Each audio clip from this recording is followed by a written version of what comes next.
That's right, infidels. You found us here, channelattitude.com, Hameen Media Group, where you get the most real talk, the best reviews of all your favorite wrestling shows from AEW and WWE, Impact, and more, because we're going to break it all down with the best staff in professional wrestling at HMG. So you don't need to go anywhere else, because there's no 5 stars here. There's only $5 face slaps, infidel. Allahu Akbar!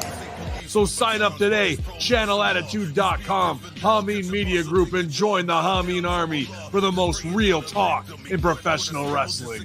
YOLO!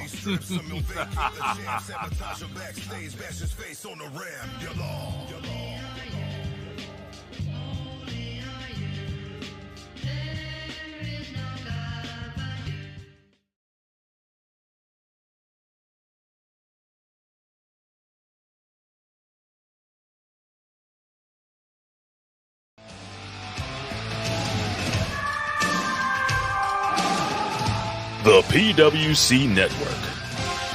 What the world is watching and listening to.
Hello everyone and welcome to the PWC Machismo.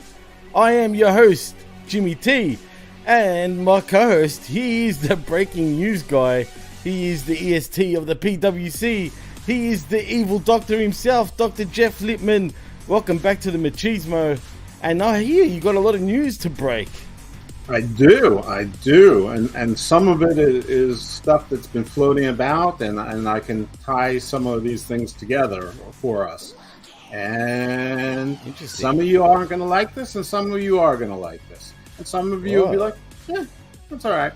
But anyway, so a couple days ago, there was a story about Warner Brothers Discovery wanting AEW to do more pay-per-views, wanting them to basically do one a month like WWE, and. You know, there was a lot of reaction to that. Like, you on one side, hey, great, more content, more revenue for the company. On the other side, there was, they can't even book the ones they've got right. LOL. I'm sure I played into both of those things because that's me. But my real reaction was, what the hell does Warner Brothers Discovery care about whether or not they're doing pay-per-views unless they're going to make them PLEs on a Warner Brothers Discovery network, or unless it's going to be on Max and a Max? And I already know that Max was not on the table. So were they going to, what were they going to do? Put them on Sunday nights instead of Saturday nights? Because otherwise they'd be competing with Collision and occasionally Battle of the Belts. So, so then we skip to today, where there was a list of moves that are either going to be banned, moves or actions that are going to be banned or require pre-approval on AEW. And the list includes things like unprotected chair shots, any blows from behind, certain types of physicality. I mean, there's like 3 pages of the list, and some of it reads absurd. I can actually read some of it if you want me to. Please. This is news to me, so. Okay. All right. Let me While you look for that, we do have a comment.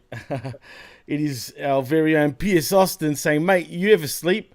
Every time you say that, we're both awake, funny enough, Pierce. But as a matter of fact, I just woke up not long ago. So I was sleeping. You or me? Because, he's talking to me. He's talking to me. Okay. 100%. Pierce, he's been asleep the last 3.5 days. All right. So here's the list. It starts with spots and bumps on the ring apron and outside. Table, ladder, chair spots in and out of the ring, only allowed with padding. Any elevated spots outside of the barricades, dives and ladder spots on stage, around the arena, and other places outside the ring. Remember, these are not all banned. These are things that are banned and require pre-approval. So it's not the same thing. With AEW, right? This is only AEW. Okay. All pile driver, tombstone variations, including sit-downs, drivers, inverted, poison, hurn, conrada, and vertebreakers. I don't even know what a vertebreaker is. Page 2. High-risk dives or top rope moves, 450, 630, double moonsaults, SSP, etc. Intentional bleeding of any sort, not just blading. Throwing people into, through, over the ring steps, commentary table, bell table, or guardrails, barricades, weapon usage. Chairs, pipes, kendo sticks, hammers, ring bells, bats, chains, etc., title belts.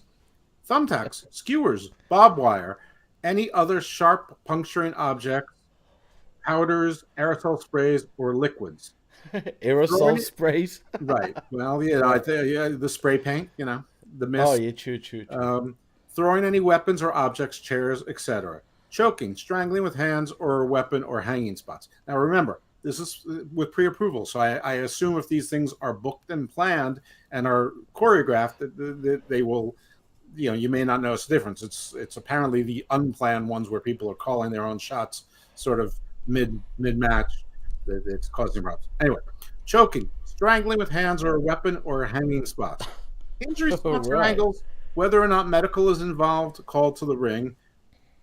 Any physicality in the crowd or crowd brawling. Okay, that should have already been there. Any physicality involving referees, managers, extras, celebrity, or special guests. There's an asterisk next to special guests, but I don't have the asterisks because I didn't get that much of the secret pieces of paper. Okay, and yeah, that's it. So so as you can see, that's a lot. So, all right, so there's that. So I can confirm that I can't confirm the lists, but I can confirm that those types of restrictions and edicts are true, as is the pay-per-view suggestion or demand. I'm not clear on that from Warner Brothers Discovery. Here's the stuff that's new, other than I can confirm. Big deal. Everyone's been reporting it. So right now you're saying, big deal, Fightful already did that, Jeff. Well, here's the stuff they haven't reported yet. This is all part of AEW's contract extension and the contract negotiations, which they have gotten an extension. It's 3 years, approximately $85 million per year, that's an extension. It's more money, but it's nowhere near what people were talking about. It's not even it's not even net of $50 million. Everyone was telling me $50 million for Collision by itself. So the PG is something that we've been talking about for over a year. It's taken a long time to actually go into effect, but the network is actually going to have a whole lot more effect. Also, somebody thought that Warner or Turner was paying the production costs. That stopped after year one. So after year one, AEW was paying its own production costs. One of the only smart things that Tony did when he bought Ring of Honor is he got all their production equipment. But anyway, so 3 years, $85 million. You can look at that as a victory. You can look at that as a loss. I have to say, if any objective person will say that that's disappointing. A couple of weeks ago, people were talking about 5 years, $1.2 billion as being realistic, that they're definitely going to get over $100 million a year. and there's going to be things streaming on Max. Ring of Honor, no desire for Ring of Honor by Warner Brothers Discovery. Maxine streaming is not on the table right now. The network is going to have more control, editorial and story wise, and they want the monthly pay-per-views for two reasons. One, they think it'll help with continuity. It'll force them to be more organized with storytelling. B, Right. they want the company, and this is the quote, to be profitable. Now, that's not saying to become profitable. It's not saying to stay profitable. Just be profitable. They pick the words very carefully because they're not saying that they're not. And because I asked, I said, why the hell do you care if they do pay-per-views? I mean, you don't get any money out of pay-per-views. Well, hold on a minute. Doesn't Discovery want to own the BR? They do, but Turner doesn't, and they are separate divisions. But yeah, someone else raised that, and that may have something to do with it. But most of the pay-per-views are not bought through BR. Most of the pay-per-views, by far, are just bought through regular cable systems. Okay. Oh, interesting. Because maybe it's that, but like I said, I don't even know. No, they said straight up, we want the company to be profitable. And I said, why do you care about the pay-per-views? I mean, I'm not sure the market can sustain that. They're like, well, WWE does it every month. And I didn't want to go into that. They've got the network and Peacock, and nobody's paying $60 a month anymore. And I don't know if AEW can do it or not. And I don't know if they'll still continue to be $60 a month or not. But they reminded me of one thing which I had forgotten, and that is that networks like their production partners to be profitable, not just owned by a rich guy. So the reason I separate Turner and Turner Networks from Warner Brothers Discovery is because it's a separate division. They consider this the same way, that AEW is a separate division than Tony Khan himself individually and Shad Khan. So they want it to be profitable.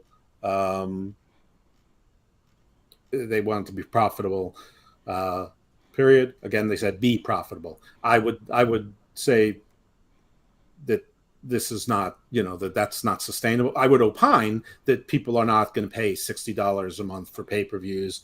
That they'll probably pick and choose which pay-per-views even more than they are now. But I would also opine that $85 million a year does not get them to profitability.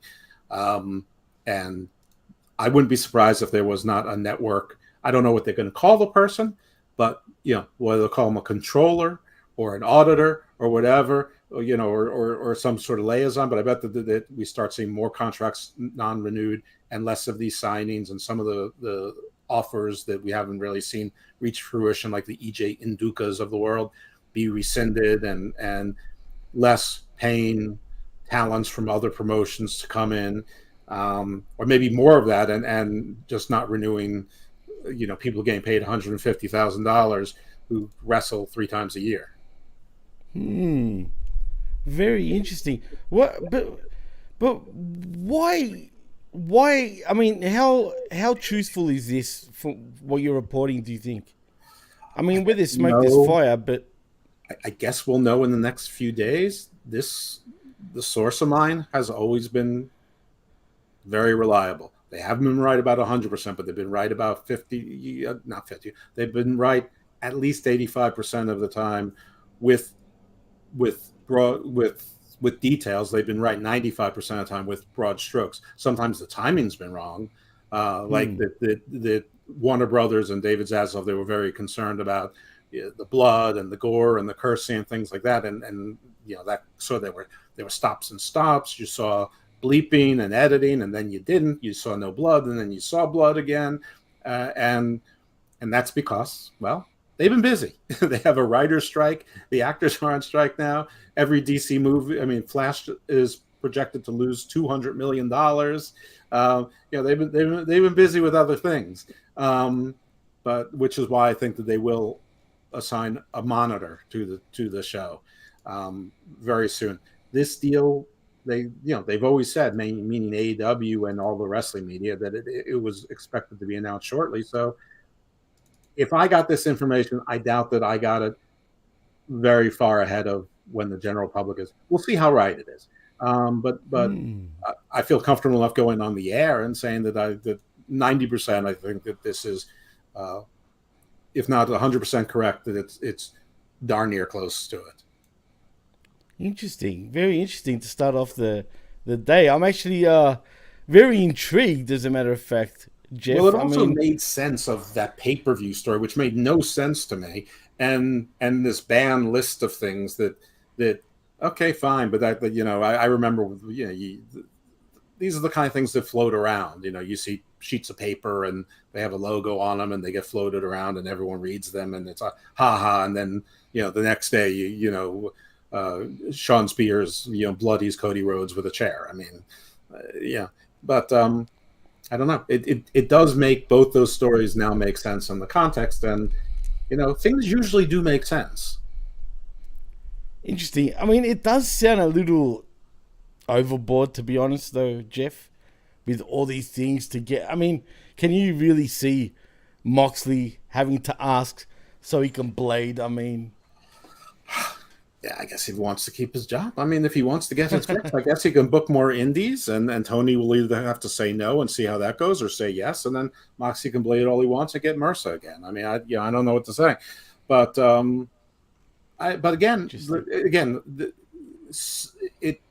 it's not differentiated what is banned versus what needs permission. So, I'm not prepared to say which or which, and I think that someone like Moxley probably is more likely to get permission than for it to be said no. But I guess it's a question about trusting the right or wrong people. But I'll just guess that Isaiah Cassidy, if he asks to do blading and chair shots on the outside, that the chances are his request will be less likely to be granted.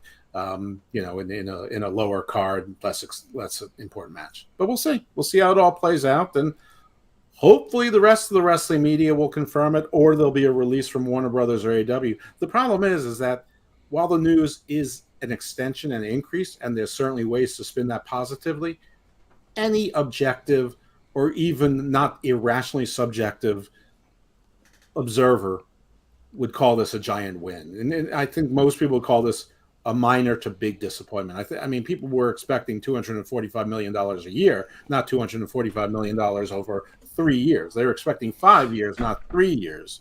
They were expecting all sorts of things. And I don't think that anybody in their heart is excited about paying $50 or $60 a month for pay-per-views, if in fact that's going to remain the price point.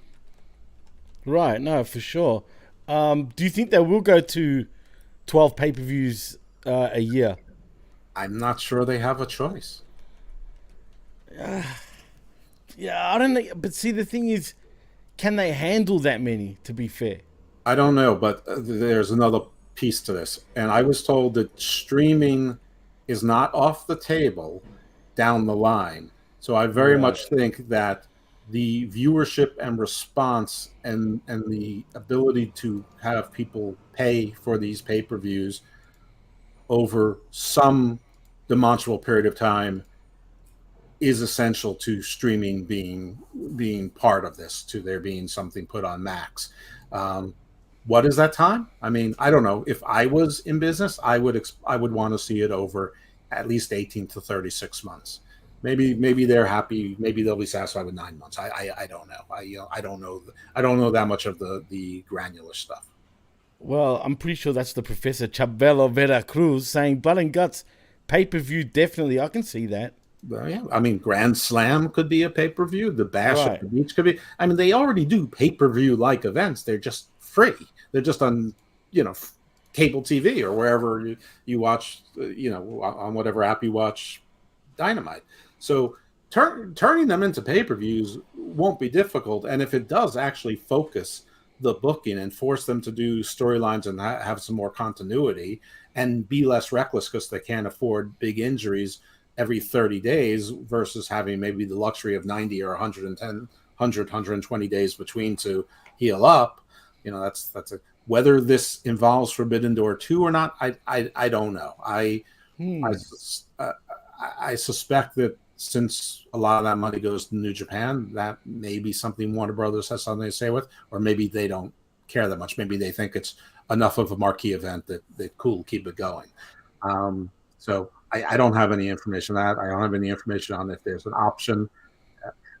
I think a guy who's not actually a professional journalist actually has done pretty good today with getting information that's not generally out there. Interesting. That is quite interesting news to break. This evening. I mean, shit. I'm pretty shell-shocked. What's that? AEW explored. They did their due diligence. There were no other bidders. Nobody else was interested. So. Now, well, yeah, I mean, but a fun little discussion can be whether if that's what WWE has to look forward to as well. You know, if Fox and USA are also, they're going to be the only bidders, or maybe only USA, Comcast, NBC, Universal, or if WWE being a bigger brand, a bigger marquee name, will have other bidders, even if it's the Saudi government or what have you. Or they might be in the same boat where they don't have any other bidders too, and they may be forced to only get a marginal 3-year cost of living increase, basically.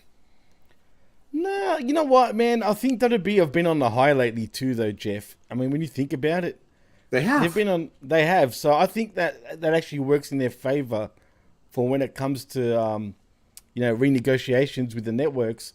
They have, and they're already, I think, the anchor product of Peacock. So. I mean, if Peacock has anchor products, it's the few sports things they do, WWE, and pretty much everyone knows that you're going to get 1 or 2 horror movies that was in the theaters 4 to 6 weeks ago a month. Oh, well, Homeboy 88's in the house saying, I'm sorry, but the only people that can charge... Who? What? Who? Yeah, Homeboy 88. Who's that? Ocho Ochina. Oh, sorry. It's Homeboy...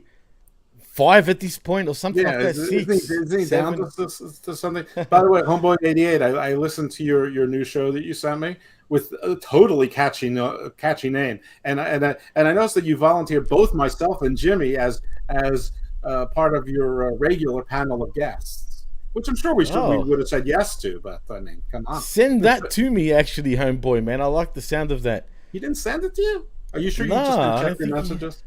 No, but you know what? No, I've checked them. But we've got a special guest in the house, actually, Jeff. No, not that special. Big Ray? No, it's not Big Ray. He will be on, actually, probably this week. I know. But I talked to him for a long time today. It is the magnanimous, the glorious, the PW Hustle Zone, and fellow HMG stablemate. It is the It is Senor Professor Chavelo Veracruz.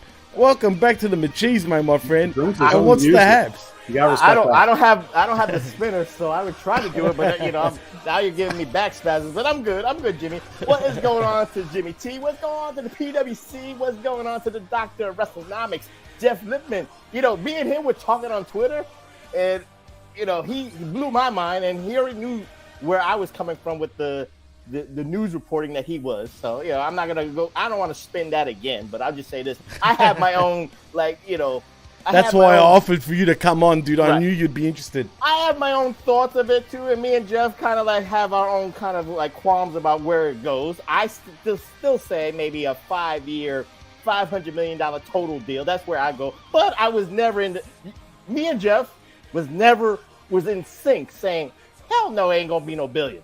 Hell no, that WBD was going to do anything. There's too many variables. I don't want to harp on it again, but NBA is a variable. The WBD restructuring, being financially responsible is another variable. DC, Marvel, DC Studios, what's going on with them? Yeah, Jeff says everything right here. I cannot even dispute it. And of course, you can say Bidenomics. Inflation is happening right now as we speak. So, But I'll say this. On the WWE side, there's one thing. There's a difference. And I'll say this. Between Tony Khan and Nick Khan, Nick Khan is the ultimate industry hustler. So Nick Khan will get the most money out of a sucker. You know what I mean? If he gets $1 billion out of Netflix, he'll get it. If he gets $1 billion out of Amazon Prime, he'll get it. Apple TV, there's a sucker born. So if SmackDown goes streaming, and then of course WWE will be probably the leaders of taking their show and putting it on streaming and following what NFL Thursday Night Football did, going to Amazon Prime, I can see that too. So I've been saying that for months. As far as I can tell, Tony Khan is the polar opposite. He is the ultimate household. That's too bad for him. I mean, for a guy who's resource rich and can hire the best of everything to represent him, if this is really the best deal he could get, I mean, I guess he's lucky that he got an increase with there being no other bidders. But yeah, you're right, Nick Khan. I mean, you call him the ultimate hustler. I would just say he's a hustler. He's a good. Sure. He's an industry insider and with a good background in entertainment law and agency, and he's an excellent businessman. I think he's going to. But he's also ruthless. He's got that ruthless aggression, Jeff. Everybody likes to project traits upon everyone. Sometimes things are easy when you have a successful product and a brand name. When things are easier for kings for a reason. It's not always because they're so smart. It's like, But anyway, we have a guest, so I want the guest to enjoy the spotlight because he is in fact glorious. He is. He's Senor Glorious. He's one of the best hires that Vince McMahon did before the dementia and Alzheimer's kicked in. So Nick Khan that was a Vince McMahon move. So people got to give him his props. Right, but then he got the Alzheimer's and dementia for sexual assault. I don't know what you're talking about. We sold checkbooks. That was the jackhammer stuff. He can't control what his jackhammer does. Genetic what?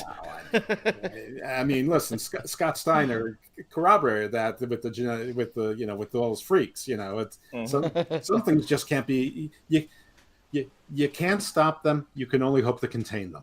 Mm-hmm. Absolutely. It's like Shaq in the paint. Well, he breaks glass, but that's a different story.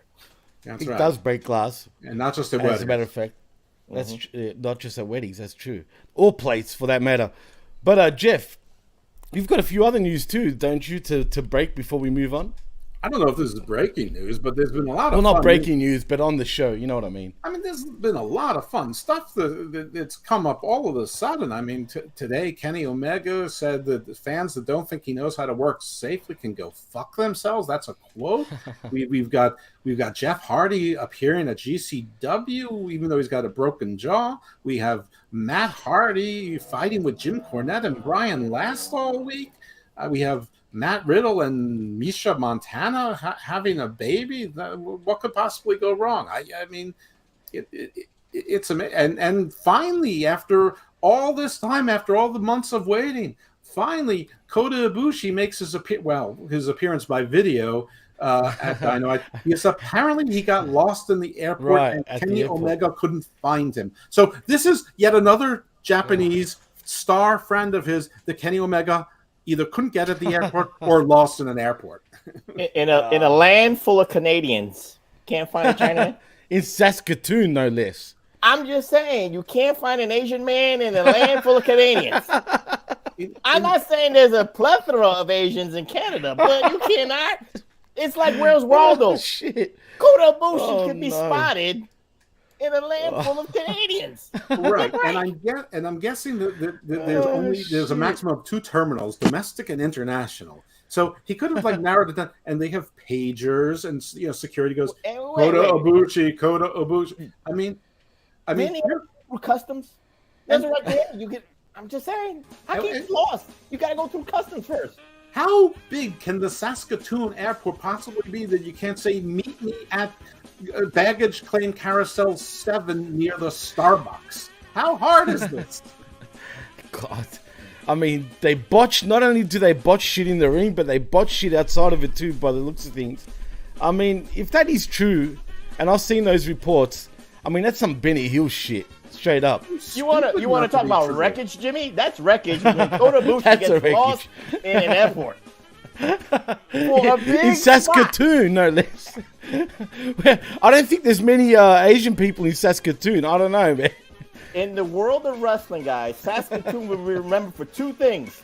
Bret Hart winning the WWE title in 1992 and Kota Ibushi getting lost at customs at an airport. Saskatoon, have congratulations. we confirmed that they have found Kota Ibushi? No, they actually haven't. Well, As a matter of they fact. checked their local Saskatoon Chinese restaurant. He was right there. He was about to make some deliveries, and then Kenny said, "No, you're not working for the Chinese restaurant. You're working for me. You're working for AEW."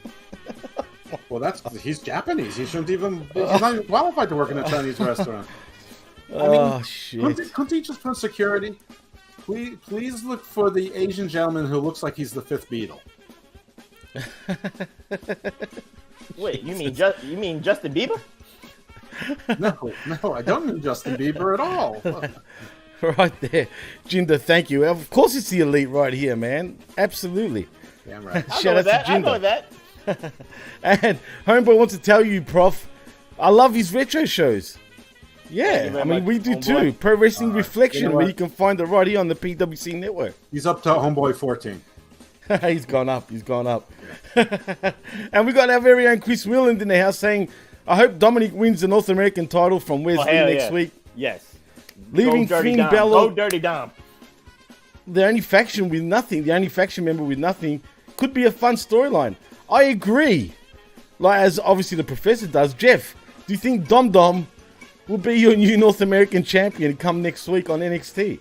You know what? I'm all for it. And not only am I all for it because it's fun and it works and they're trying to cross-band with NXT, but it also plays into my own theory that Wes Lee is the natural successor babyface to Rey Mysterio.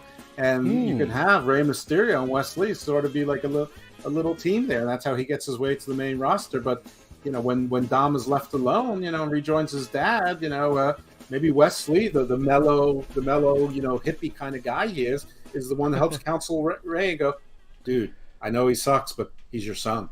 Wait a minute, you want Wes Lee to get like broken into the LWO? He's gotta have to get beaten up just to join the LWO because he's not Latin. Number one. Yeah, I was number gonna two. say. Oh, he's going to be beaten up plenty. Don't worry. I'm just saying, I mean, you know, he's got to get jumped into the LWO, and he's not even Hispanic.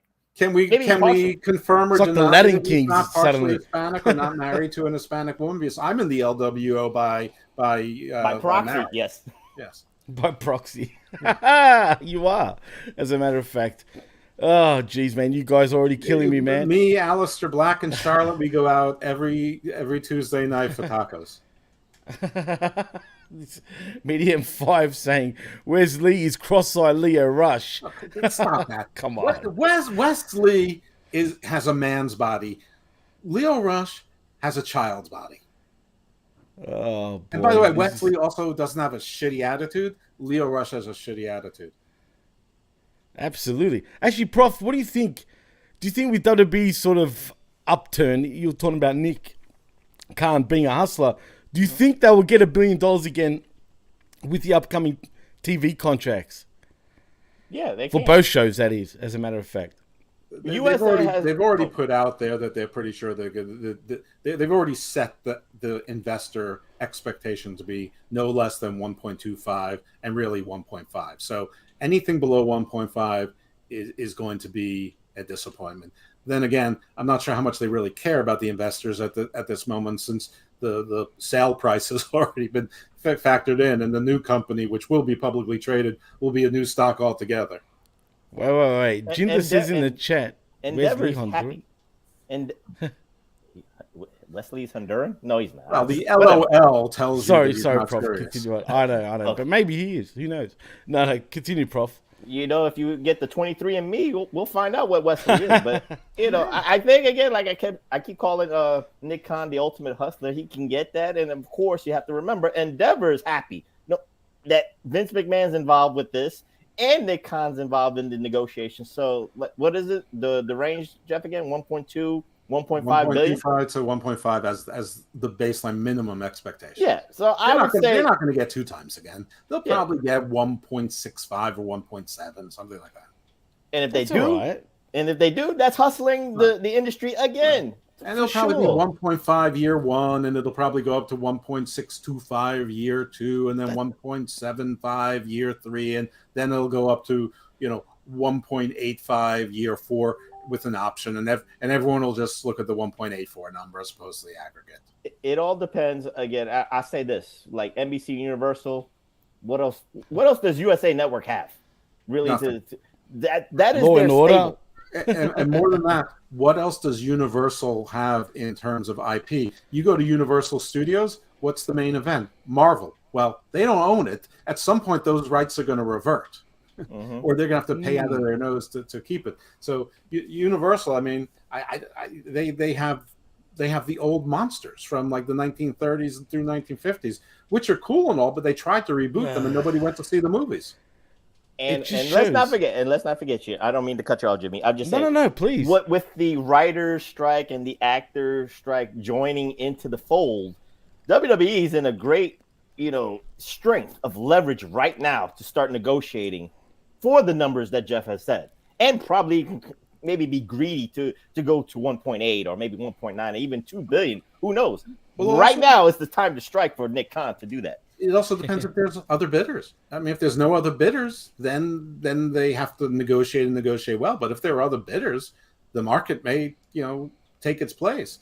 So anyway, I mean, there's a million half factors. But yeah, with the TV thing, you're right. I mean, because WWE can do tons of other content. I mean, they can do, Stone Cold does this and WWE Treasure Island. They do right now. They can do wrestling wife swap or spouse swap shows. No. And this is why Tony Khan is the hustled part, not the hustler, because I've been saying on the PWC Network, and I'll say this here on the PWC Network, that Tony Khan should have revamped AEWWrestling.com so he could have added ROH content. I'm not saying that he was going to get $1 billion, but at least he has the content to sell off to streamer, to sell off to Paramount, to sell off to Apple TV, to sell off to get maybe a $500 million deal. And he could have done the, if you tier it up with the subscription pricing or whatever, or add it to HBO Max with the content. HBO Max needs more content right now. You would have had a hybrid style network just like WWE is for Tony Khan. If you had AEW and ROH content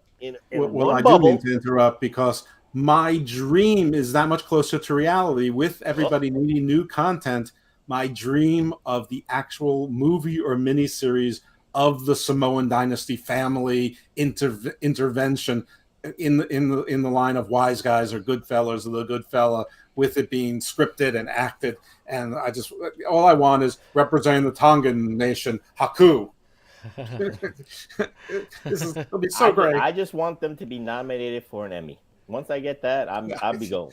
That's silly. It's not silly. Never happen. It will never happen. Nominated for an Emmy. You have a dream. I have a dream too. Why can't they be nominated for a daytime Emmy? You didn't preface that it's your dream. Sorry.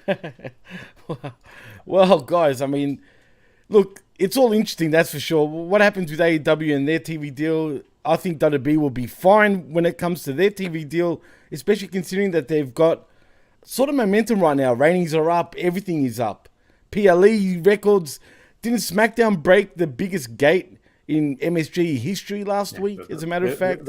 They're doing great. They're doing great by every metric you could think about, with the exception of Raw numbers, and Raw numbers aren't even bad. They're not, but SmackDown is huge, as a matter of fact, right now. So put it this way, Jimmy. If AEW's Dynamite and maybe Rampage or even Collision got the numbers of Raw, then we'd be talking. Then they'd be like, we're gonna get $1 billion right now. We deserve $1 billion. Well, you know what, Prof? I've suggested this. I said this on the Smack Attack last week, as a matter of fact. But I want to ask you this question, Prof. Mm-hmm. Do you think it would be better for AEW? I mean, think about this, right? If they had Dynamite go head-to-head with Raw Monday nights right now, and the reason why I ask this because I think they won't lose much numbers. I think they'll still have around the same viewership, as a matter of fact.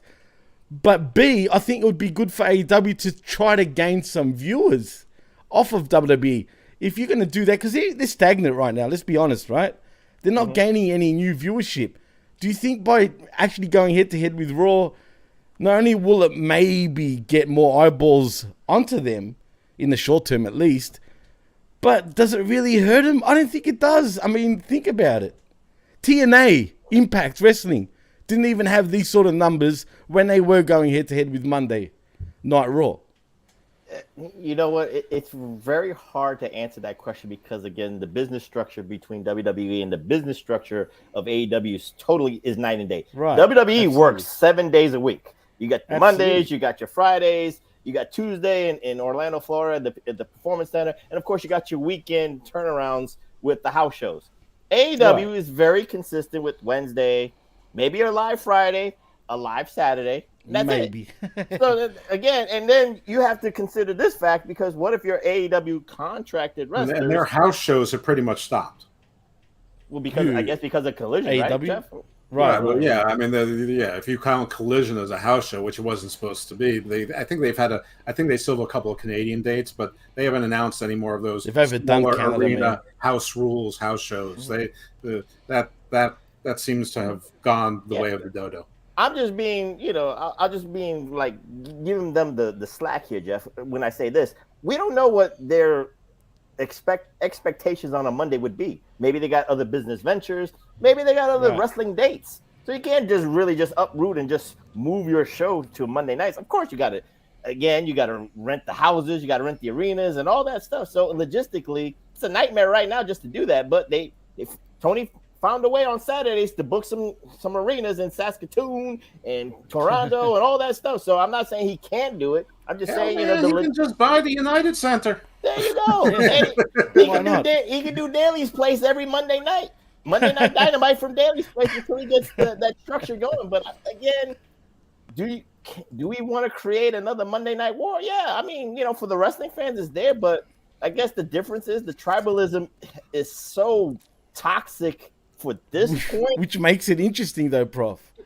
It makes it interesting, but it hurts both companies. It really does. You think so? It will hurt both products. It will hurt both bottom lines. You divide the audience too much with I'm an AEW through and through, or I'm a WWE show. Bloodlines #1, MJF rules, all this stuff. It's way different than WWF and WCW. It's even way different than WWE and TNA, because TNA really was they were like a fart.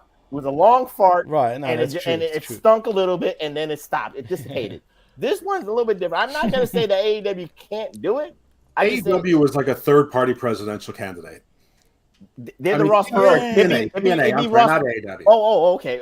I'm about to say you calling AEW Ross Perot. No, I misspoke. No. Actually, I would go with that. I think AEW's Ross Perot. He's got money. He's got bank. He could do it. Yeah, but Perot didn't last very long. No, I wouldn't use that. I'm sorry. I meant TNA. I wasn't. I don't mean that metaphor for AEW. I'll try and think of another one.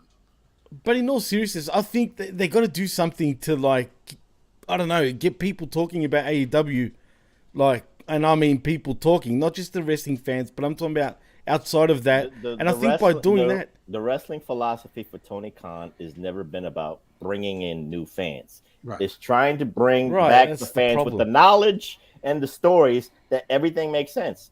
That's the narrative. That's the result. Yeah. But what it really is in his heart of hearts, like all other AEW diehard fans, they believe that if you just watch it, you'll fall in love with it too. And new fans will fall in love with this real excellent presentation of wrestling. And still 4 years later, they still absolutely believe that if people just gave it a chance, they would fall in love with wrestling again too. And wrestling would be as cool as going to Comic-Cons in suburbs of suburbs.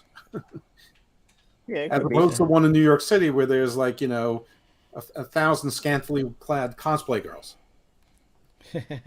That's very interesting. The visual's better right there, but I need to see it, come on my screen.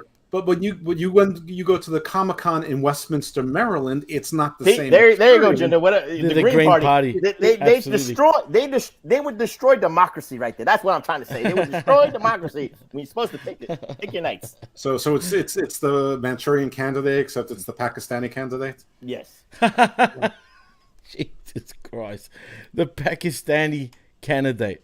I mean, can you, Jeff? You're on fire, my friend. I mean, seriously, that deserves one of these ones, as a matter of fact. Excellent. There we go. That's a good one. Anyway, guys, Jeff, anything else to report on before we move on to Raw? No, unless you want to talk about the gossip, or we can go straight into Raw. I mean, I actually thought Raw.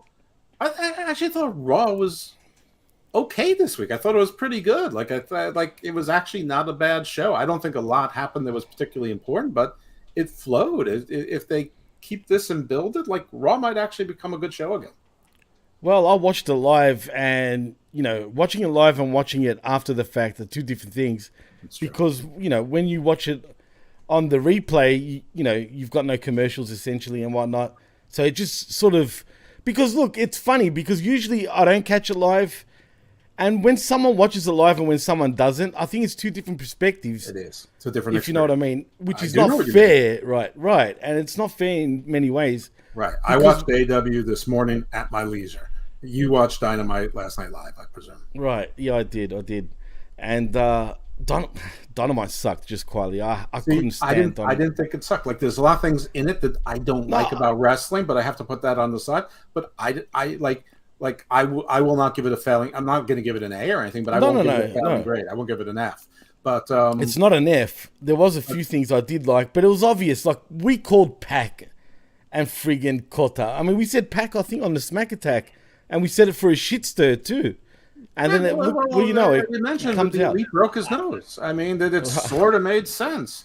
And that it made sense, but for main event purpose, it was a letdown. I'm sorry. Yeah, it's right. I mean, as many AEW fans, I'm supposed to get hyped for that. In comparison to what happened on Monday Night Raw, people say, well, what are you building for Monday Night Raw? But at least you're seeing a story play out. With the Judgment Day, and where you could go in many different ways. Actually, what are they building? Right. We're going to talk about it on this very show right now. And as a matter of fact, I want to say, as we get into it, I want to say this about Raw. Actually, one thing I did notice and it stood out to me: everyone's got a storyline right now. It feels like, which is great. Now, everyone wasn't a whole lot of people, but yes, I agree. Everyone that was on the show, there was a reason they were on the show. And not that they couldn't do better or couldn't do more, but that's a start. Going back to the shows we did about a year and a half ago, Outside Interference, that's one of the things we said. Everybody that's on the show needs a reason to be there, and there should be a story for everybody. Absolutely. And that's what it felt. It kind of was a little throwback to the Russo era in many ways when it comes to everybody having a story on the show. But let's get into it, though. And speaking of stories, as a matter of fact, because... we get Finn Balor opening up the show. Anyway, he talks about how frustrating Money in the Bank was and how frustrating it is that his issues all come from Damian Priest. Then we get Dominic Mysterio and Rhea Ripley. Rhea gets on the mic and tells Finn that whatever he has to say, they can talk about it in the back.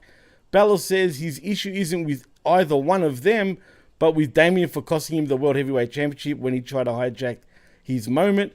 Rhea then pushes the mic down and tells him to calm down. And then Finn slaps the mic down and leaves. And Rhea gets on the mic to play Damage Control, saying Judgment Day run Raw. And she'd love someone to come out and try to question that fact. She's the most dominant woman in WWE. And tonight, her Latino heat is going to prove that he's the business when he puts Seth Rollins down. Did you hear Latino heat? Because I heard Latina heat. I heard Latino heat, but okay. Yeah. I'm pretty sure I did hear it.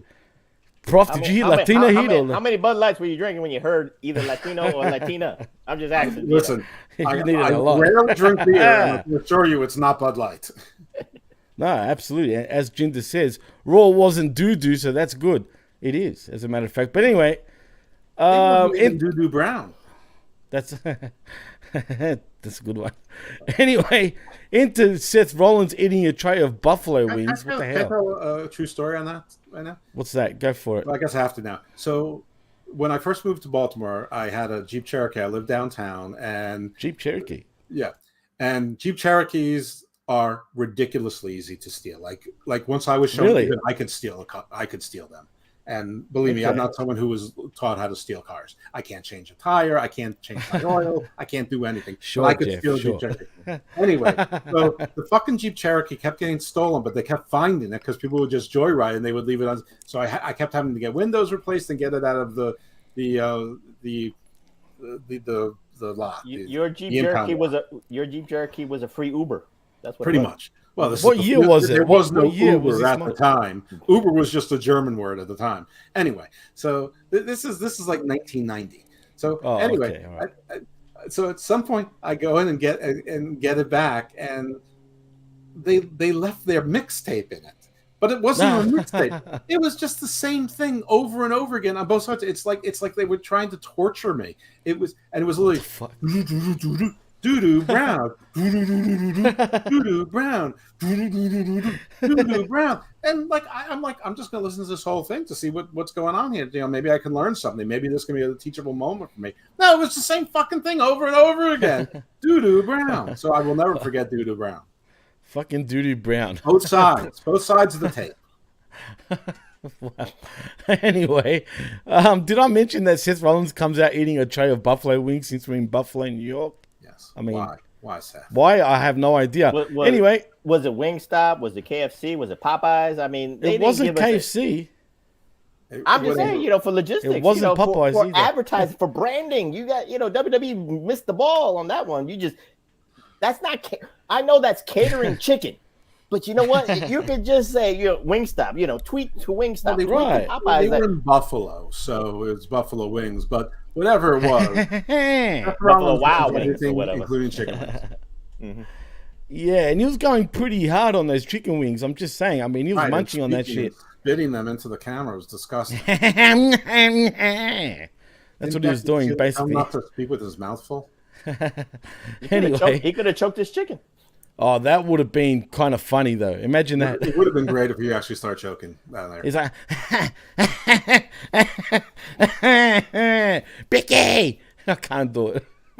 I can't do that screech. But anyway, Dommy's apologetic and, apoplectic and screams his head off about the interruption, but Seth just keeps eating his wings and laughs off the idea.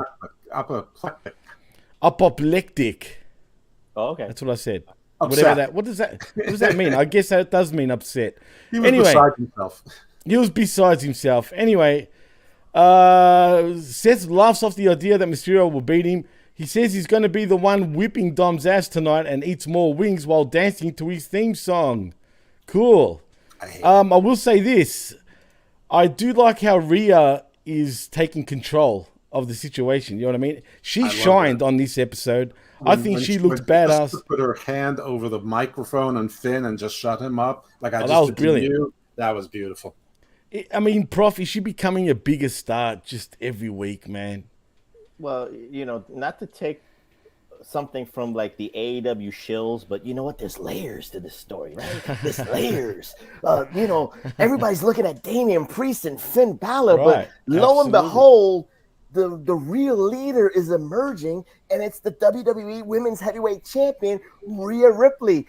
And she's got her cuckold Dirty Dom on the side. So he's already second in command right now. So right there, the layers, you know, PWCS, the layers are there. So which side? Who's she going to pick to, you know, for her vision of the new Judgment Day? Who's she going to kick out in the coming weeks? 7-layer nacho dip. Nacho again. We talk about buffalo wings, nacho dips. Again, WWE's missing on the This branding. is Latino heat or Latina, depending on who heard correctly. Wow, that's true. That's true. But you know who she'll go for? She'll definitely go with Priest because she's a Priest chick. I mean, it's a pretty known fact that them two are extremely close, man. To the point where if I was Buddy, I'd be a bit worried, man. Like enough for Buddy Matthews to be upset? Yes. I'm telling you, they're that tight, dude. They really are. On camera upset? The only hall pass that Buddy Matthews gives is for Rachel Rodriguez. That's the only thing. And that's confirmed. Rachel Rodriguez or Raquel Rodriguez? I mean, whatever. Raquel. Rachel, it's all right. I'm apoplectic right now, Jeff. There are better hall passes. She looked like a bloke on this show, but we'll get to that. No offense to anyone, but I'm just saying, what are they doing now? Suddenly she's the big tough guy. Well, give her a friggin' 2x4 and let her come to the ring screaming, "Ho!" What's the difference? Prof, what's Spanish for ho? That ho. Puta. Anyway, you can say that too. Arriba. Oh, no, Arriba. Not arriba. Another old legend mad at another women wrestler, woman female wrestler. But I mean, you like to answer your question, Jimmy. It's like Rhea's presence is now dominating the Judgment Day, which makes her kind of like the overall leader right now. She is putting her foot down on certain issues within the Judgment Day, and that's why the segment works with the layers. PWCI, the layers are out there. Of course, you know that Finn and Damian Priest have, delusions of grandeur with, the WWE title. So one's got a briefcase, the other's got wants a rematch. There you go. There's your story. Absolutely. It's very simplistic, which could be repetitive. Doesn't matter. Simple but effective, though, Prof. But it's accurate. Finn thinks he's the number one contender, and Priest is always the number one contender whenever he wants to be. And if Finn gets his way, Priest can cash in on him, and he wants to trust him, but he can't. And Priest has to take advantage of things for himself, which means, he doesn't really care who wins, even though he said, I'll never cash in on you, as long as Seth Rollins is laid out. And that's a very natural power struggle that's going on there. Meanwhile, Rhea is forging her own way, and Dom is just like the little dog. But yeah, I mean, the unfortunate thing is that Raquel Rodriguez is like the only person they see to even be a short-term, reasonable challenger for Rhea Ripley. Like this is where, I mean, this is where if they had built up a Piper Niven, you could put her in this position for 2 months. Right, absolutely. Or even like you gave Xia Li a 6-match winning streak, you could give her a little feud. Or this is where if you had Naomi on your roster, you can plug her into anything. And she's a perfectly viable opponent for SummerSlam, and whatever the case may be. But, whatever. I guess it'll be, maybe there'll be a story where Liv isn't so excited that Raquel, we've worked hard for these titles. Are you committed to being my tag team partner, or do you want to be the world champion? She'd be like, Tranquila, chica, both. God. And Liv will be like, chica. She'll be like this, but then this face afterwards. She should say, Tranquila, gringa. That's what she should say. There you go. She could say that, but then that just shows what, Jeff, that's why the WWE women's tag titles is just the laziest booking. Get rid of those. You need an Intercontinental title. That's what it is. I wouldn't get rid of them. I would just put them back on my blessings or curses, the unholy union. Mm-hmm. Oh, look who's in there. His house. It's our very own John Enright saying, "What up, bitches? See y'all Saturday. I got to get back to work helping kids. You do that, John, and keep doing what you do, man." Helping kids get tricked into the back of this van. Oh, I was going to do a but I'm not at that one. Anyway, guys, I agree with both of you guys. I think the sky's the limit with Rhea. But before we move on, do you think if WWE aren't careful, they're going to book themselves into a corner with Ripley? Because no, she's so good. She's so over. And really, what females are they going to feed at her right now? No. Yeah, Raquel, she's going to lose. They can feed anyone to her. When Shayna beats Ronda, they can feed her. No, and she can be a face. She can turn face easily enough. The crowd wants to cheer her. They already are. She can be a heel. They're not going to book themselves into a corner with her. The best thing they did was putting her on, keeping her and Bianca on different shows, because that's the only person that they could book themselves into a corner with where there's no win. And plus, they could tease the Io Sky thing, but with the Money in the Bank case, she could go on both shows. While Bianca. I'm just saying, but again, it's right. It's a layers. There's layers, though. No, this is not a layer that I approve. And listen, someone winning, cashing in Money in the Bank after someone's had a tough match or whatever, that's not booking yourself into a corner. That's a good way to get a title off someone and have them chase back after it. So I don't think that's a corner at all. I think that's great. Right, I'm just worried that there's going to be no female right now on the roster that's going to be believable to even have a chance at Rhea losing. I mean, could she go on a Roman Reigns run? Jeff said it right there. I mean, once you get Shayna and Ronda out of the way, and Ronda goes, back home to her ranch, whatever, Shayna is going to be built up as the number one contender. But you got to wait a couple of weeks after SummerSlam for them to start the program. Right now, you just have these filler moments, and the best filler thing to do is to do what they're doing on Monday. And if they're going to be on NXT for a couple of weeks, then so be it. That she could actually look at Tiffany Stratton on Tuesdays and go belt to belt on her. You just do the little things. Again, for the Marktars, you want her to wrestle. I get that. But right now, her opponent's not ready yet until after SummerSlam. Unfortunately, I just that's the way I see it. Right. You could do that. You could, after Raquel, she hurts Raquel, whatever. After that, Liv wants revenge, whatever. You bring back Doudrop and you make her powerful instead of a loser. And so the promo, It isn't hard. You Strong bring back booking is Eva only- Marie. Say it, Jeff. no. You bring back Eva Marie. I'm not saying those. I am not saying those words. Oh, boy. Please. You know what? I say these words. Bring back Mickey James. But Yeah, I'm down with it. How about this? Thank you, Trish. It is I don't know. Whatever it is, I've always said strong booking is only 3 weeks away.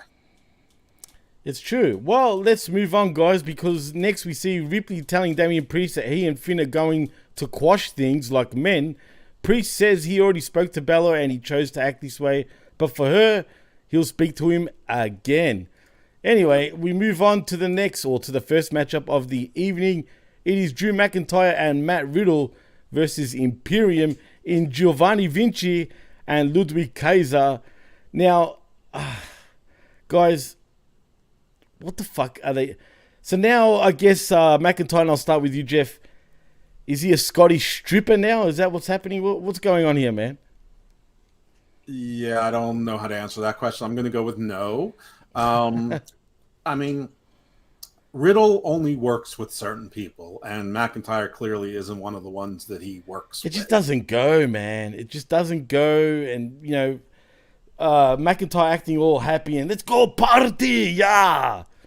It's just right. Nah. We'll get some pints. And Riddle, who, we know what Riddle likes to do, and drinking beer isn't the thing. It's definitely not drinking beer, man. That's not his vice of choice. So, no, the whole thing is dopey.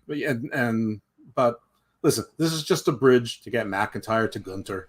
Nobody has any complaints about that. Riddle can keep being, Riddle is your 50-50 guy. He loses half the matches, he wins half the matches. Obviously, they don't have a lot of confidence and faith in him. Guess what? Neither do I.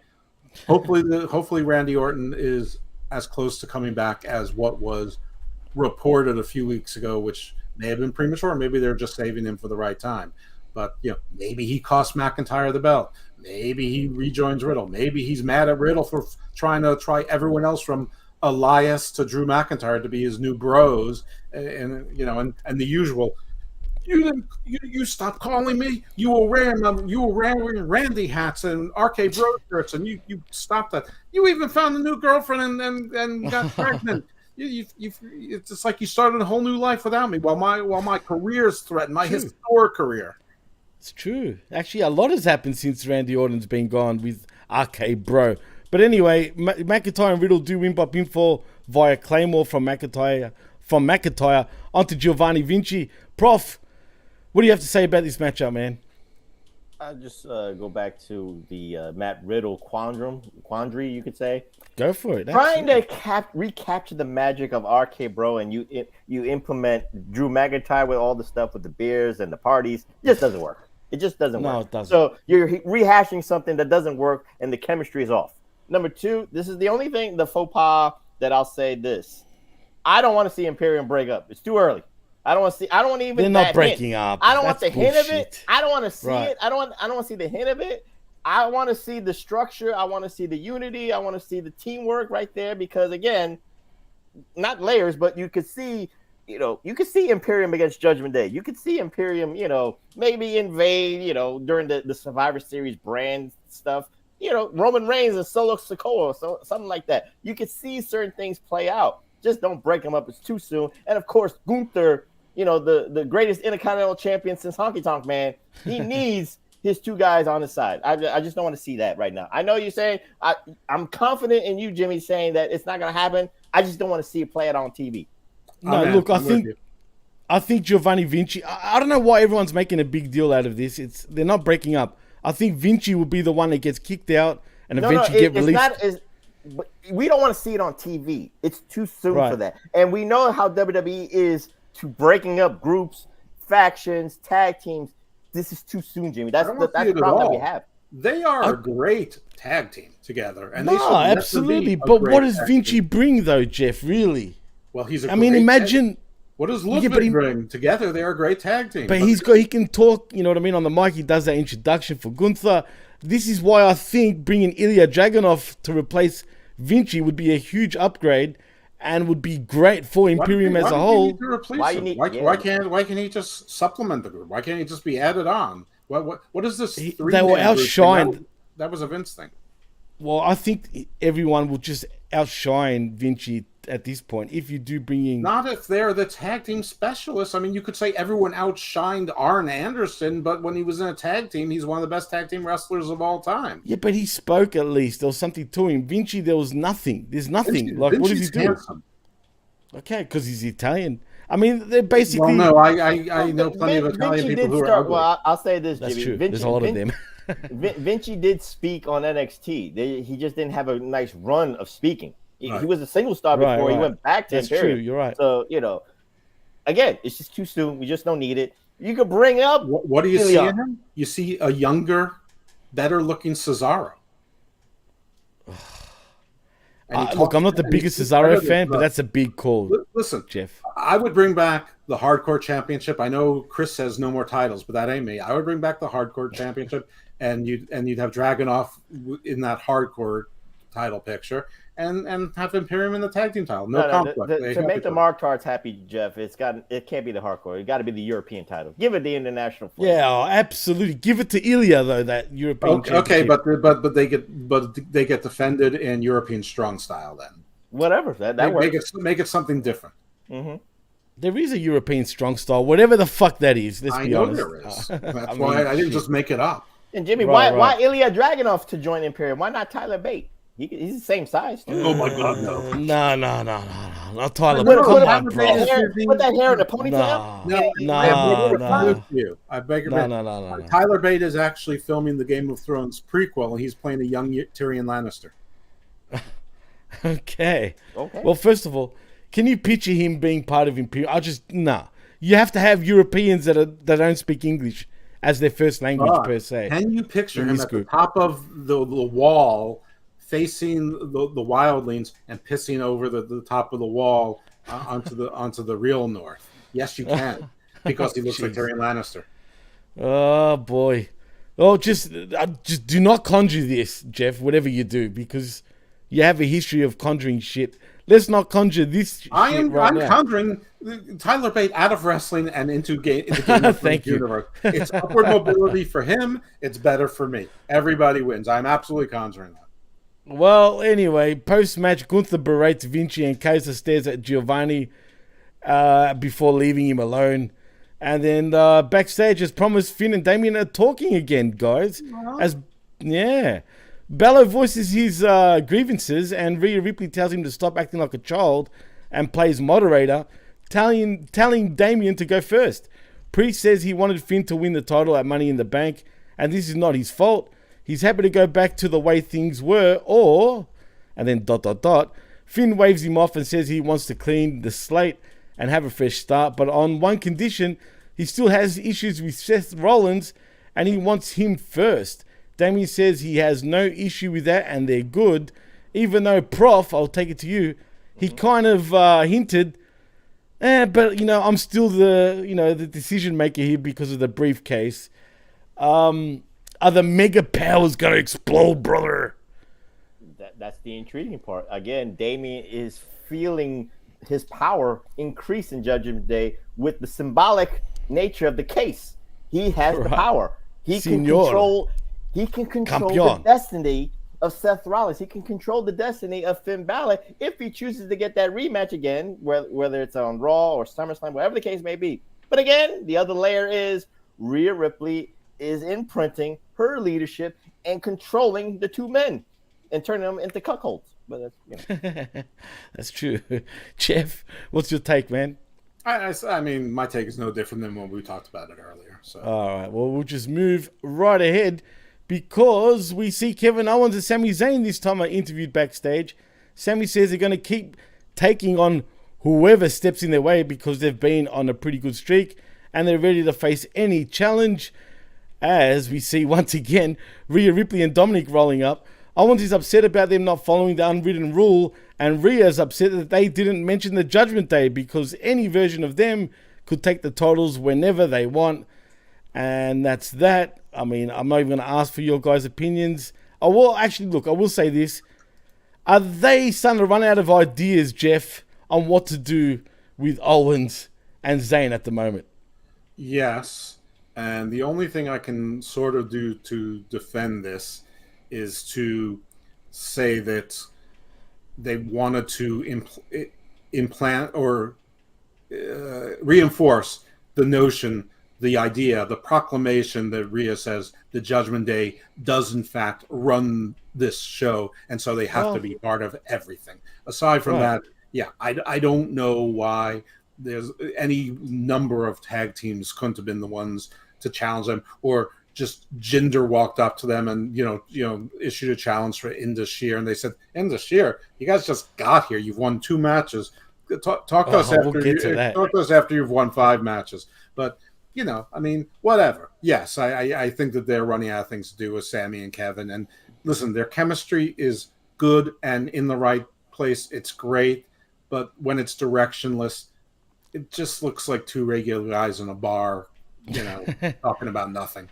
And that T-shirt Sammy was wearing was a little small, but I'm just saying, Prof, give us your perspective on this matter, man, because I feel like they're getting stale by the week, dude.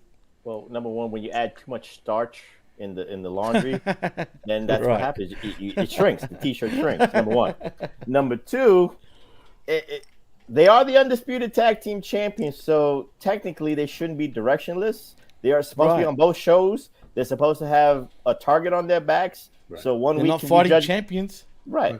It would even make sense for teams from SmackDown to be targeting them and saying, yeah, we know we're on the wrong show, but you got the titles for both brands, so we're coming after. I mean, yeah. So I blame that on the writers that's of being directionless. But like Jeff said, that you have when you're the undisputed tag team champions, I think the difference between the Usos having it and them having it is, of course, the heel and babyface dilemma. The babyfaces are the targets. So it's easier to have a SmackDown tag team invade Raw and go after the tag team champions, so you could build something to SmackDown, and vice versa. You have a Raw tag team going to SmackDown and stuff like that. You have a plethora of tag teams. I ain't saying it's going to be good matches, but you just got a plethora of teams that just needs time to shine and be on TV. But again, they focus tag teams to certain programs, and then they forget other tag teams. So, that's why other tag teams are laid to the side. I agree with the both of y'all when it comes to that. It would have been a good place for the Creeds to also make an appearance. Right. I don't know. I really would like to see the tag team belts broken up. And Sammy and Kevin don't need to lose both sets of belts. But this whole thing was to set up all 3 champions, in a 6-man at the end of the match, which is stupid because the tag team champions aren't in a tag team program, and we're not. And Seth Rollins, who again, he's supposed to be the workhorse champion, and I see him more often in tag team matches and 6-man and multi-man matches than anything else. Or lately, agreeing to 2 matches with Dominic Mysterio. I mean, which doesn't make sense. It doesn't make sense. Technically, I did want Judgment Day to beat Owens and Zayn. I mean, for one of the belts, but I thought it was going to be Dirty Dom and maybe Damian, but then Damian's now the senior Money in the Bank, so that changed, that put the monkey wrench on that. So I know Finn Balor be like, that's an insult for me to team up with Dirty Dom to go after the tag team belts, but that's again, hopefully that's layers. Dom could get some belts but Finn is like, man, I got a consolation prize. I want the gold. Well, you could add another layer. Finn could bring in someone else. I'm not going to say who the obvious choice is because everyone will groan and I will groan right there. But he could bring somebody else in and say, don't worry, big man. We're going after the tag team belts. Oh, no. Oh, boy. Which may not be true. It may be partially true, but it may be insurance in case he needs to turn on Priest. He's got some backup. Isn't it supposed to be JD? Where's JD been? I don't know if I'd rather it be JD McDonough or JD from New York. Please, no. Yeah. I'd rather JD from New York at this point. That's how much I cannot stand JD McDonough. And these rumors about him joining fucking Judgment Day are hogwash. I don't think that's even going to happen. He's such a zero. DIY reuniting 2 zeros. Oh, man. God. Yeah. The sum of 2 zeros still equals 0. Speaking of zeros, though, Jeff, we see a vignette from a reindeer vignette. No less. I know where you're going. You're about to insult. You're about yes, to hurt I am. Feeling. In Jinder Mahal and Indus Sher. What the hell, bro? Come on, man. Wait, first of all, guys. Wait, Jimmy. When you're getting paid for a vignette for a whole year. What is it? Which one is it? Veer Mahan? Mahan? He's been coming for the last year and a half, but he's getting paid. He's really virile. I will do that. I think his sperm count is gone down at this point. But never. It's never. He's got a plethora. He's got infinite amounts of sperm to come over and over and over He's like again. a fire hydrant in the middle of the Pacific. Yes. Oh, yuck. Oh, you come know what on the now. positive of coming every week on Raw is, Jimmy? What's that? You're not getting hurt. Well, But I your guess hands, there's that. you get your hands a little bit, numb, but you're not I getting hurt my hurt. feelings when he doesn't return some text. You know what I'm saying? But then what about Sanger? I thought he was already here like a few weeks ago. He's learning how to come again. That's what it is. He's learning to come again. Veer Mahan already has been coming too much. He's come way So that's too where much. you tag off. You tag off on your partner, and Stinger will be coming. Oh, shit. Oh, boy. I'm choking already from him. Anyway, I won't even say it. You're choking from. Yeah, I'm not even going to go there. From your buffalo wings. Yeah. No, but really, I don't understand the point of this, though. Weren't they around just, 3 weeks ago we saw them on television? That's not the point. Hey, Jonah keeps needing reintroductions. I'm sorry, Bronson Reed. I'd rather him be called Jonah, just quietly. I mean, honestly. People call him the whale. I think Jimmy, you're looking at it differently. Again, what this is called for the Marktards of today is a personality profile video. It's not about a vignette. It's not a vignette anymore, right? It's not a vignette. It's a personality profile because sometimes that's a good one. This actually is what WWE does way better than AEW. And I ain't absolutely joking. Because of as Neither funny as Veer and Singha are coming, you at least know who they are. You got Jinder. You add Jinder. That's a triple threat. And you got good production on this vignette just to have a person. And a lot of rain. Yeah. Does that equate to like a 20-minute 5-star Meltzer Classic on Raw? No, it won't. But at least you get TV time, whatever the case may be. So you get this vignette or personality profile vid. So we don't forget it. So we don't forget you. It's better not to be forgotten. That's all I'll say. I'm gonna hashtag that. I'm gonna spread that and watch WWE take that as their own. It's like like the PLEs. What was it? Personality profile. Yeah. Hashtag that, folks. I'm telling you, that's gonna be a buzzword soon. Jeff, I know you love it when Veer Mahan veers all over you and just comes all over you as he's been doing. I would replace Jinder with like a female manager with a personality. I don't think that Jinder adds anything. But to who? it. Aaliyah? Well, no, because she can't speak. But there are women who can speak. Yeah, but we need an Indian woman though. We don't need an Indian woman. WWE needs an Indian woman. Trust me, they do. I'm not WWE, so I don't need to fall into their idiotic stereotypes. But I mean, how about a woman? I've got an idea. The perfect woman can speak. Actually, the perfect woman is the number 2 on AEW. What's her name? The one that's teaming with Tony Khan. She's number 2 in the legal council. Baker? Huh? Britt Baker? Mm-hmm. No, not Britt Baker. The Indian chick that's under Tony Khan as the number 2 in AEW. Legal, pregnant, whatever her name is. Whatever her name is. What? Prita. Who? Prita. The lawyer. Oh yeah. You're right. Yes. Jaguars. You're right. Yeah. Prita. Okay. That's her name, I think. No, I think Electra Lopez would Thank be a you. great Come candidate. again. I think Tiana James would be an excellent candidate. Go. Yeah.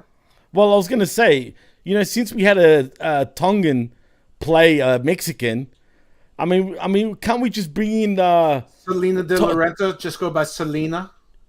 Yeah, Selena. That could be mysterious. Yeah, just Selena, like from India. And wear Absolutely. a veil so she can cover them out. Yeah, wear a veil. Absolutely. You know what I mean? Why not?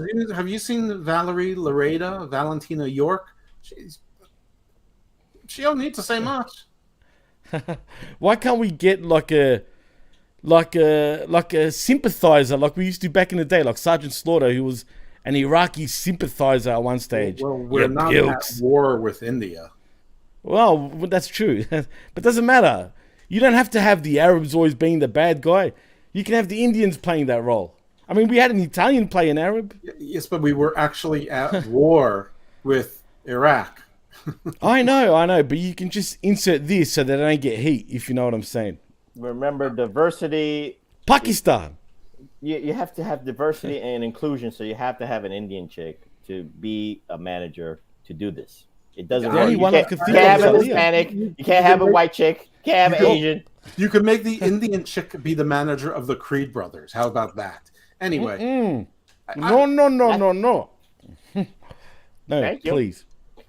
Thank you. You kick my dog, Jeff. Anyway, I would just replace Jinder and let's just drop this conversation at that. But yeah, I would rather see them in the ring. This is a place where you bring up Brooks and Jensen so that they can lose in 7 minutes, or the Hank and Tank connection. This is where you bring up some of your lower end NXT teams, or like Idris and Blade. Just to see them, lose, but get a little exposure, get some work, but not look absolutely terrible. Or maybe they do look absolutely terrible, because who cares? Most people don't watch NXT anyway. Well, anyway, next we see... They had Perot and Yulisa get absolutely destroyed by the Sisters of Destruction, or actually by the Unholy Union. So why not have them get destroyed? Have them get some... Where's PMS when you need him? I don't know. That's bleeding every fucking week right there. Anyway. All right. But that's monthly. But they're coming. Oh, every well, week. yes, So it's monthly. monthly. You can't have PMS. Just I'm trying to get that John Moxley. We've got Coming. We've got PMS. I mean, any other disgusting bodily functions you want to talk about? Don't blame me. Blame WWE. This is I their blame fucking you. doing. God damn it, pal. I love me some PMS. I mean, this wasn't even a Veer is coming video. This is a we're fully here. Here's what we bring to the table in the here thing. So All right. Just remember the the next. fault of both of you. I want a personality profile vid of Veer and Sangi on a halal truck driving to the next show, saying we're coming. What, a halal truck? A kebab truck, in other words? Either one. You're a character, prof. Just, anyway, mushallah to our Islamic listeners out there. Anyway, What's left? I've got a lot of personal friends that are Muslim, but anyway, Not all good. Not right now, that's for sure. Too early. Listen, maybe you're talking about a lot of personal friends. I've never met any. You haven't met them because they're not wrestling fans like we are, obviously. Anyway, we get another Dominic Seth friggin' segment. Basically, Owens and Zayn make the save as Rollins gets a chair to even the odds and blah blah blah. Whatever. I'm not even going to go there and ask you guys anything about that because they're just all over the place at this point. But next, we see Ricochet making his entrance and gets on the mic. He says everyone knows why he's here, but he has something to say from the heart before he gets into it. You know him from the moment he steps through the curtain. Every risk is for us, so we can say we saw Ricochet and he was the highlight of our night. Please. But anyway, he continues on saying, but tonight he's here for one individual person, and that's Logan Paul. He saw the Instagram video and he knows Logan is here, so I'll give credit where it's due. He's accomplished a lot in his short time here in WWE. They've crossed paths on multiple occasions, including when Paul jumped him at Money in the Bank, because he didn't get his way. And that's fine. That happens here in WWE. But he's not cool with is Logan using his podcast to talk about Ricochet being unprofessional when he admitted he has no clue what he's doing in the first place. So why not come out here and say that face to face as we see Logan Paul? Prof, did you like so far what you heard from Ricochet? No. I love everything about Logan Paul because I'll say this because I kind of I'm not trolling on Monday, but I was looking at this who was the veteran and who was the rookie? Logan Paul Good question. a veteran. Logan Paul knows where the camera is like a veteran. And True. Ricochet you can see he's comfortable flipping. Ricochet is. He's comfortable, doing the aerial stuff, but he's not comfortable with a mic in his hand. Somebody else was comfortable with the mic in his hand. Somebody else was comfortable with, playing like the heel being afraid and stuff like that. Who's offended? Offended No, about what? Jinder's saying he's not offended Oh. because we're talking about Indashia. But anyway, continue on, Prof. Either or. But I'm just saying, Logan Paul ethered Ricochet on the mic. I'm not saying Big that to time. be funny. I'm not saying that to troll. It just if you really look at that and Shout compare out to what Nas. and really Yeah. and really like compare the two, Ricochet didn't know what to say. He was scripted, and Logan was just so comfortable to have bullet points, and like he just said it all. What did he say? 80% is your head. And I was like, Yeah. he just knew what to say, and probably he was told that bullet point, but he just knew the right time to hit it, to say He it. was comfortable, man, and he, like you said, he understood exactly when to say it, and how to react and whatnot. And by the way, Jimmy, and the Mark Charles will go with, well, he did the flip.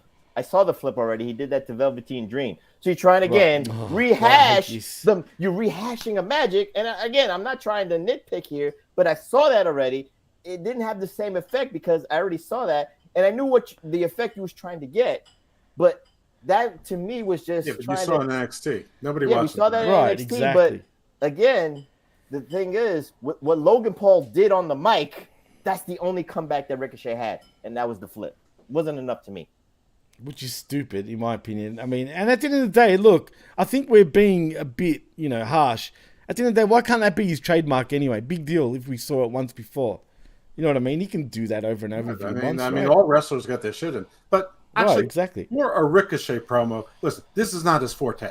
So this was fine. This was better than his average. Is it great? No. I have no issue with the flip. It happened in NXT. That means it didn't happen at all. It happened in NXT at least 3 years ago, probably longer. So it doesn't matter. It's not like he does it every week.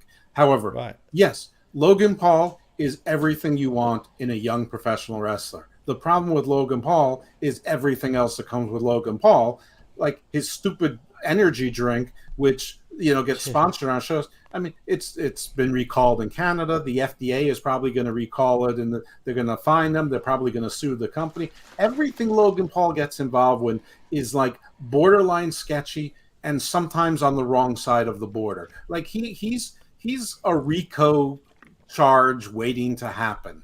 And and wrestling is never going to pay him enough money to stop doing his other things. So get your shit out of him now and find another Logan Paul out there somewhere, or pay him enough and say stop doing everything else and do this full time. Interesting. This dude he's at some point he's going to do something. He's just one of those guys, and in this era it's going to be something that you can't come back from. And you can't wash your hands from. Well, that's on him at the end of the day, Jeff. No, it's not. It's going to be like I'm not saying he's going to go crazy and kill his family or anything, but it's good. It's in this era where it takes less to have a Chris Benoit-like stain. He's going to cause a Chris Benoit-like stain one day, and it will not be just on him. This is a publicly traded company, and there is competition for the first time in a million years. And despite wrestling doing better, wrestling is not cool. When it's doing great, it's getting 3 million people in a couple of quarters. That ain't great. Fox actually, when they first brought SmackDown in, they were expecting 3.5 to 4 million a week watching. Period. Not so. Let's not get so excited with they got 3 million in 2 quarters of one weekend.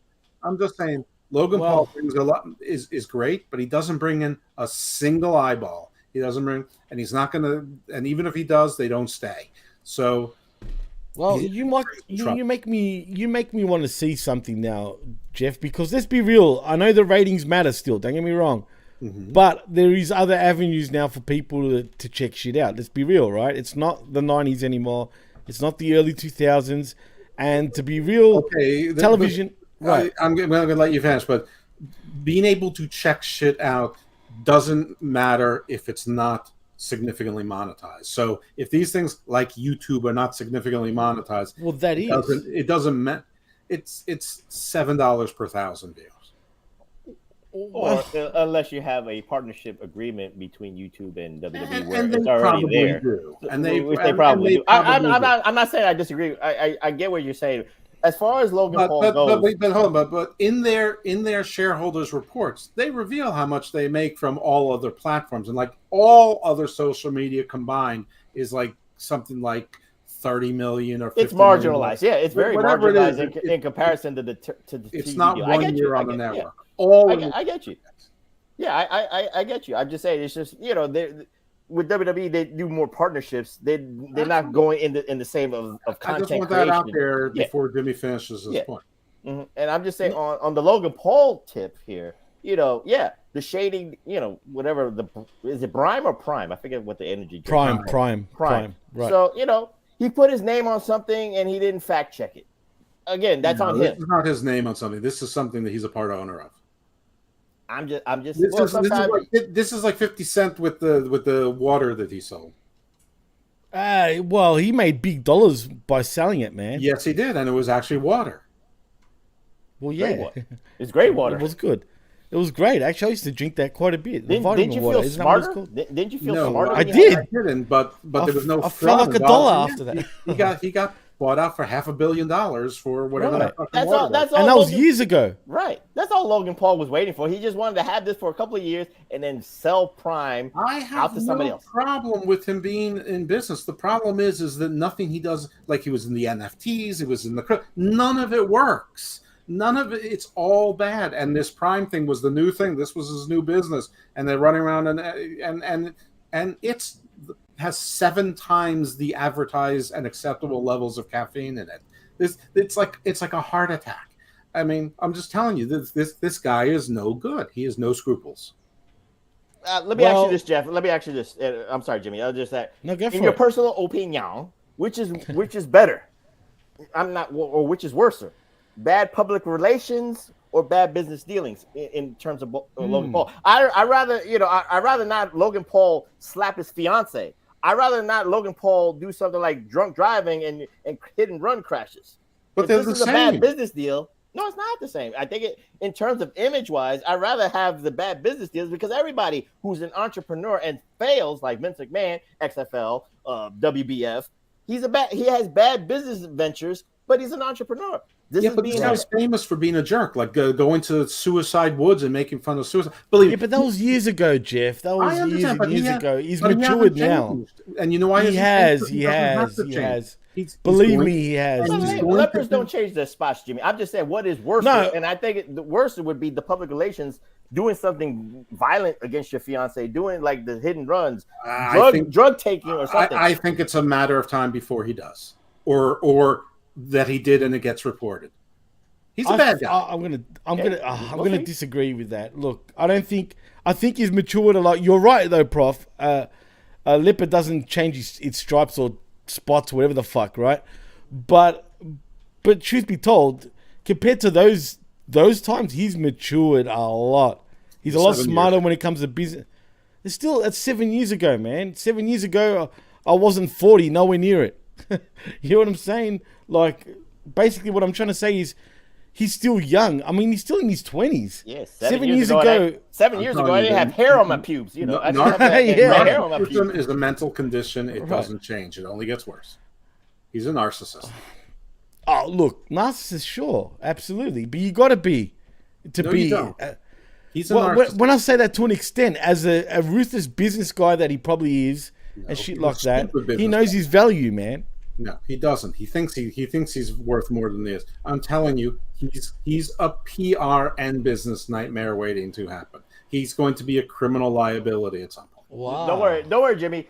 Jeff has this already on rotation. So it'd be like, I told y'all this, and then Jeff would be, I'm the Nostradamus, and you could all come back and be humble, and I will be humble to you. Hey, when listen, that happens. I said he's Jeff a lawyer. Hardy I'll give him that. Will get another DUI within 6 months. It took 6 weeks. Wait. Not recently, are you saying again? No, last year in Hammerlock Hangover, in our end of year predictions for the next year, I said Jeff Hardy will get another. I know nobody wants to hear, nobody wants to go there, but I'm going to go there. Jeff Hardy will get another DUI in 2023. You know what? With the thing with Jeff, it's everyone else around him that enables him. I blame everyone else now instead of Jeff at this point because everyone rehype. Well, it's true. WWE included. You know what I mean? No, I mean everybody. They go to rehab or re-release here. What the hell else are they supposed to do? Yeah, well, it is what it is. Anyway, I'm not going to get into what Logan said, but basically he said he isn't viral. He is viral. But yeah, and just like you said, Prof, earlier, he destroys Ricochet and whatnot, and we just move on because we see Becky Lynch once again making an entrance, and we see her coming out like this weird shit again. I mean, can they make up their mind with her? Is she what is she, David Bowie, or is she fucking the man? I don't understand anymore. Jeff, who Maybe is she? She's David Bowie, the man. Is she yeah? Is she a heel? Is she a babyface? Do people even care about Becky anymore? No, I don't think so, because I think her and Seth think that their shit don't stink. They think whatever they do is great, and Seth gets reinforced because of every idiot that goes or whatever his stupid song is they hum. They're not idiots. Those are the smartest fans in wrestling right now. Whoa! I hate them all. You know what they remind me of? Esteban Pineapple. Oh shit, that's a Steve. Prof, what's your feelings on the man, or is it big time? I have no idea anymore. I feel like they're starting and stopping with Becky Lynch over and over again. Who is she? What is she?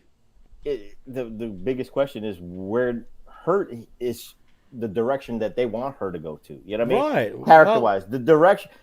Program-wise, she could go with, Trish. Of course. Starks, Rhea, and all that stuff. Character-wise, I don't know where the direction is because, again, she has to feed off to the fans. So, right. But again, what Seth does, she's trying to do. She's just trying to be a little bit over the top, but she doesn't have anything for people to say. She wants the fans to go, whoa, whoa. They don't, though, man. They don't do it anymore. That's funny, right? If they did, maybe this would be passable. Then she could actually dance and kind of have some emotions about that. But they don't dance to her music, unlike Seth. That's the difference. So but they should be technically, right? I mean, they should be. That's why she's trying to. She should manage in this year. No, I'm kidding. They should try to pair her in some way, shape, or form with Kevin Owens and Sami Zayn, because even though neither one is Irish, his music is sort of Irishy. Who? Sami Zayn? Yeah. Why Irish though? Yeah, that's sort of like that ska kind of jazzy kind of thing. Did you know the Irish love playing a Greek instrument called the bouzouki? Yeah, we all knew that. Great, thanks. Anyway, no, it's true.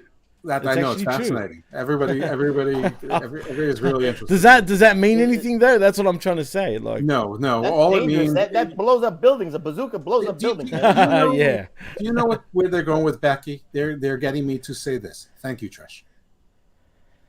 Wow. Well, Sir Jammy Jam is in the house. What's up, Oos? Well, what up, Oos? What's going on? Thank you for joining us. As a matter of fact, we're all feeling Usi.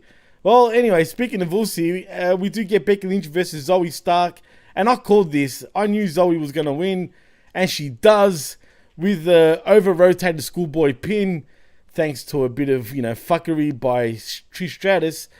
But I thought the right chick won, and I'm starting to like Zoe Stark quite a bit, man. She's the real deal.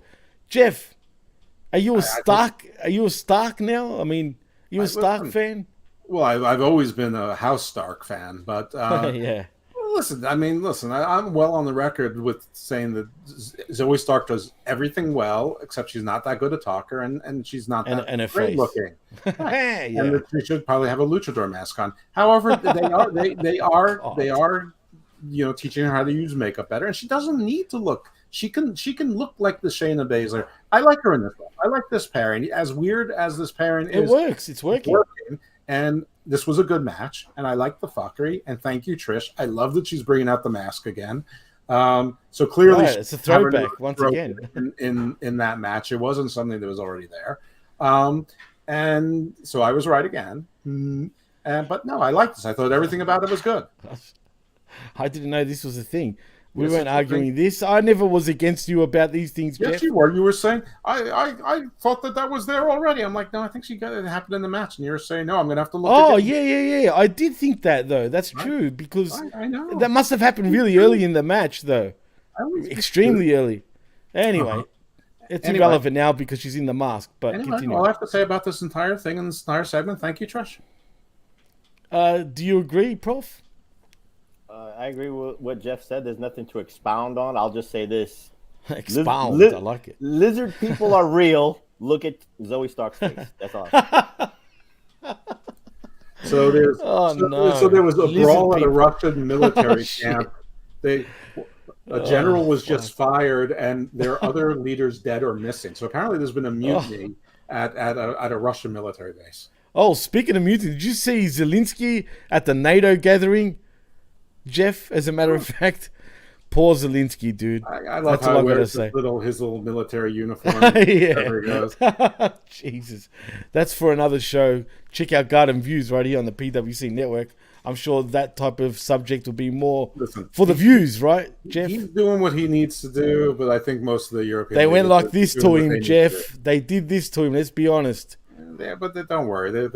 I'm sure that what you saw in public wasn't all that there was. No, of course they can't put NATO in the middle of a hot war. Sweden. I mean, why? Yeah, that's basically what NATO said. You keep fighting, and we'll get back to this. In other words, well, you can't join no NATO more ammo either. The war when you have an article that says if you're attacked, we have to all come to your defense. Sweden is not in a war.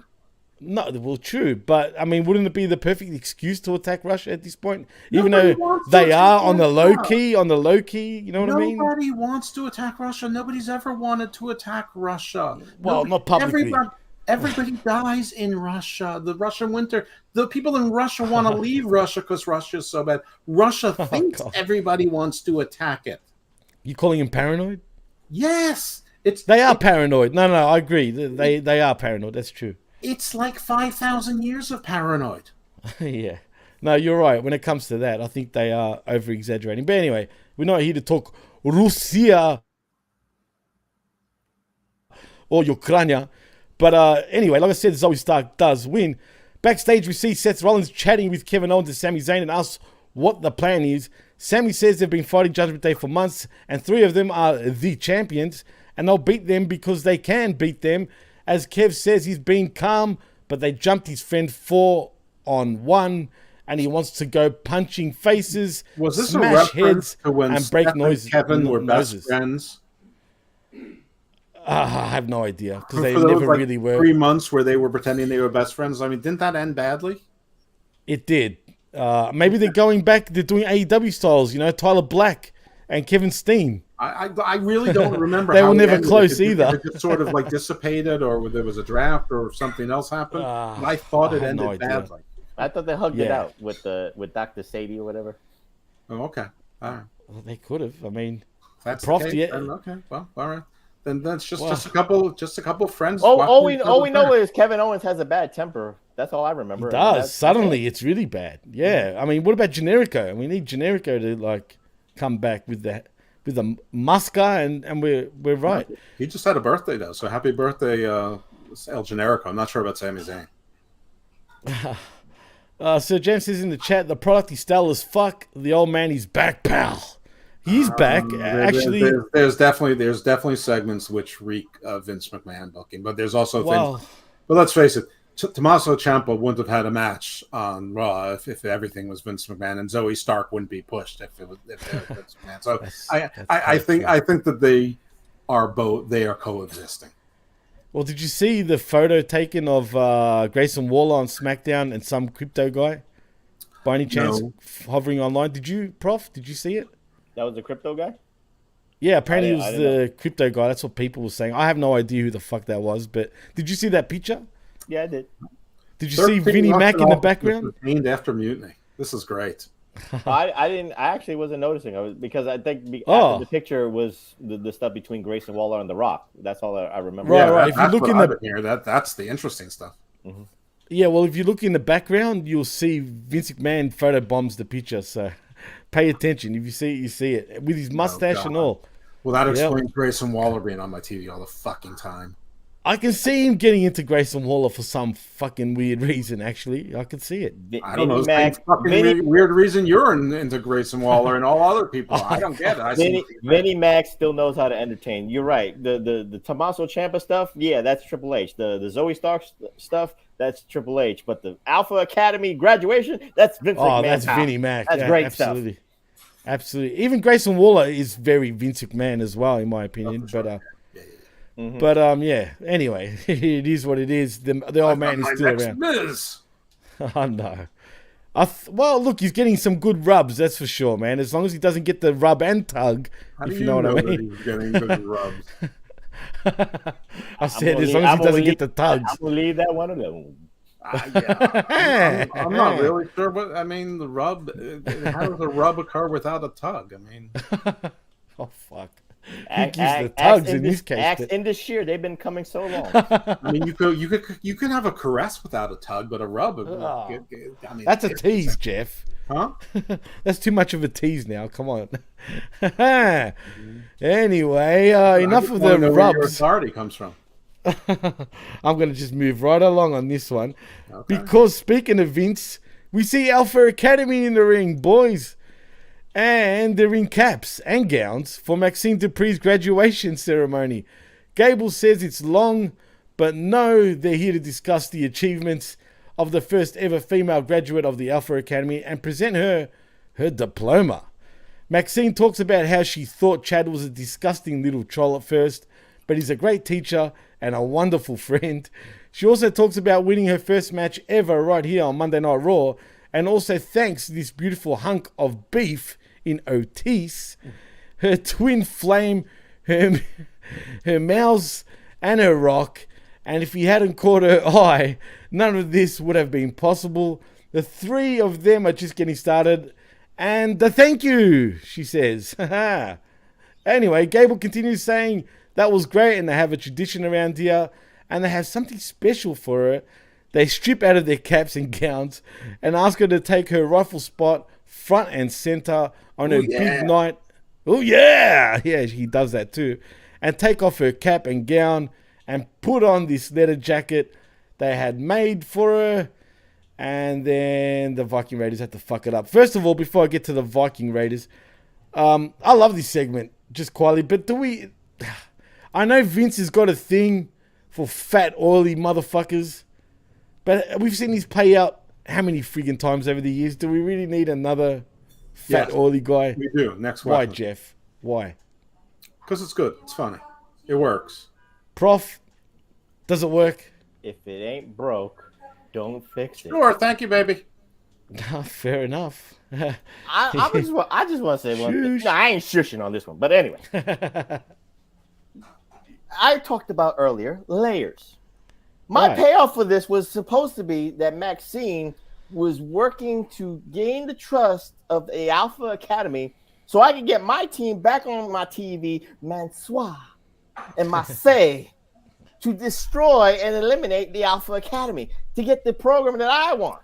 I might be one and the only one, but I want to see that. That's layers. That's a storytelling right there. Well, it's still available, but you might be the only one who wants to see that. It works, Jeff. It just works. Where were you when Maxine betrays Alpha Academy and the crowd just boos them out the building? And I get Marseille. Maxine will not do that. Do you think we're going to have a double turn like that where she was part of Maximum Male Models all along? Why not? Eventually. This is a Vince thing. This would be a Vince thing right there. It was me, Austin. It's all over again, but... Except, oh shit, I'm dropping shit left and right. Anyway, man, I'd be so disappointed. Was that the rubber tug that slipped? Was that your rubber I don't tug know what the fuck that was, to be honest, man, but it was something sort of heavy. It was his bad body. There's the rubber tug. It was his anal intruder. Out loud. Oh, okay. Anal intruder, fucking hell. Never had the jelly near your electronics. That's all I'll just say. The JY Jelly Plan? Mm-hmm. Oh, shit. Anyway, look. I do like this because Maxine Dupree has come into her own, literally. I think that's great, except they teased the fact that we're going to get like a Sable moment. I was hoping we're going to get a Sable moment, but we didn't. She's not But Sable. still... I mean, she makes us look different all the time, Jeff. Sometimes I think she's the hottest chick in wrestling. Woman, but she's very thin. She's not Sable. But, anyway, listen, if you're going to do something with the Viking Raiders, who, I mean, they're dead. They're dead in the water. Dead. This is as good as it's going to be. They'll they'll probably be on the pre-show at SummerSlam in a 6-person mixed match, and then they'll figure out what the fuck to do with the Viking Raiders after that. Maybe after that you'll get your Maximum Male Models dreams, senor. Yes, we need it. Do you think, like what Sir James says, and a lot of people have been talking about this online, that they should have brought in Chase University to dispute the validity of this award? The validity? The validity, sorry, of the award. I think Chase U is something that works only in NXT. Yeah, I don't understand why people were making a big deal about it. I mean, this is the main roster. That's that NXT. Right. Why would they and be they're, teasing they're, that they're big fight? two entirely different things. Like if they ever made the mistake of bringing Chase U as a Chase U gimmick up there, I mean, would it make sense to feud or team with the Alpha Academy? Sure. But, I mean, neither Duke Hudson nor Andre Chase are main roster wrestlers. And there's the closest one is Thea Hale, and she's a peanut. Well, anyway, as I was saying, if anybody's going to interrupt some kind of validity or validity of the graduation, would be the Creed brothers. So if you wanted to put them on the main roster for that, but or it would be Maximum Male Models, and then Senor Professor would get one of his 2 dreams enumerated tonight, paid off. Wow. I mean, they haven't been released as far as I know. I mean, See, that's the way you take off the cap and gown, and she's wearing some Maximum Male Model, shirt, and then Otis looks disgusticated, and then here comes Marseille and Mansois doing what they messing up the whole thing.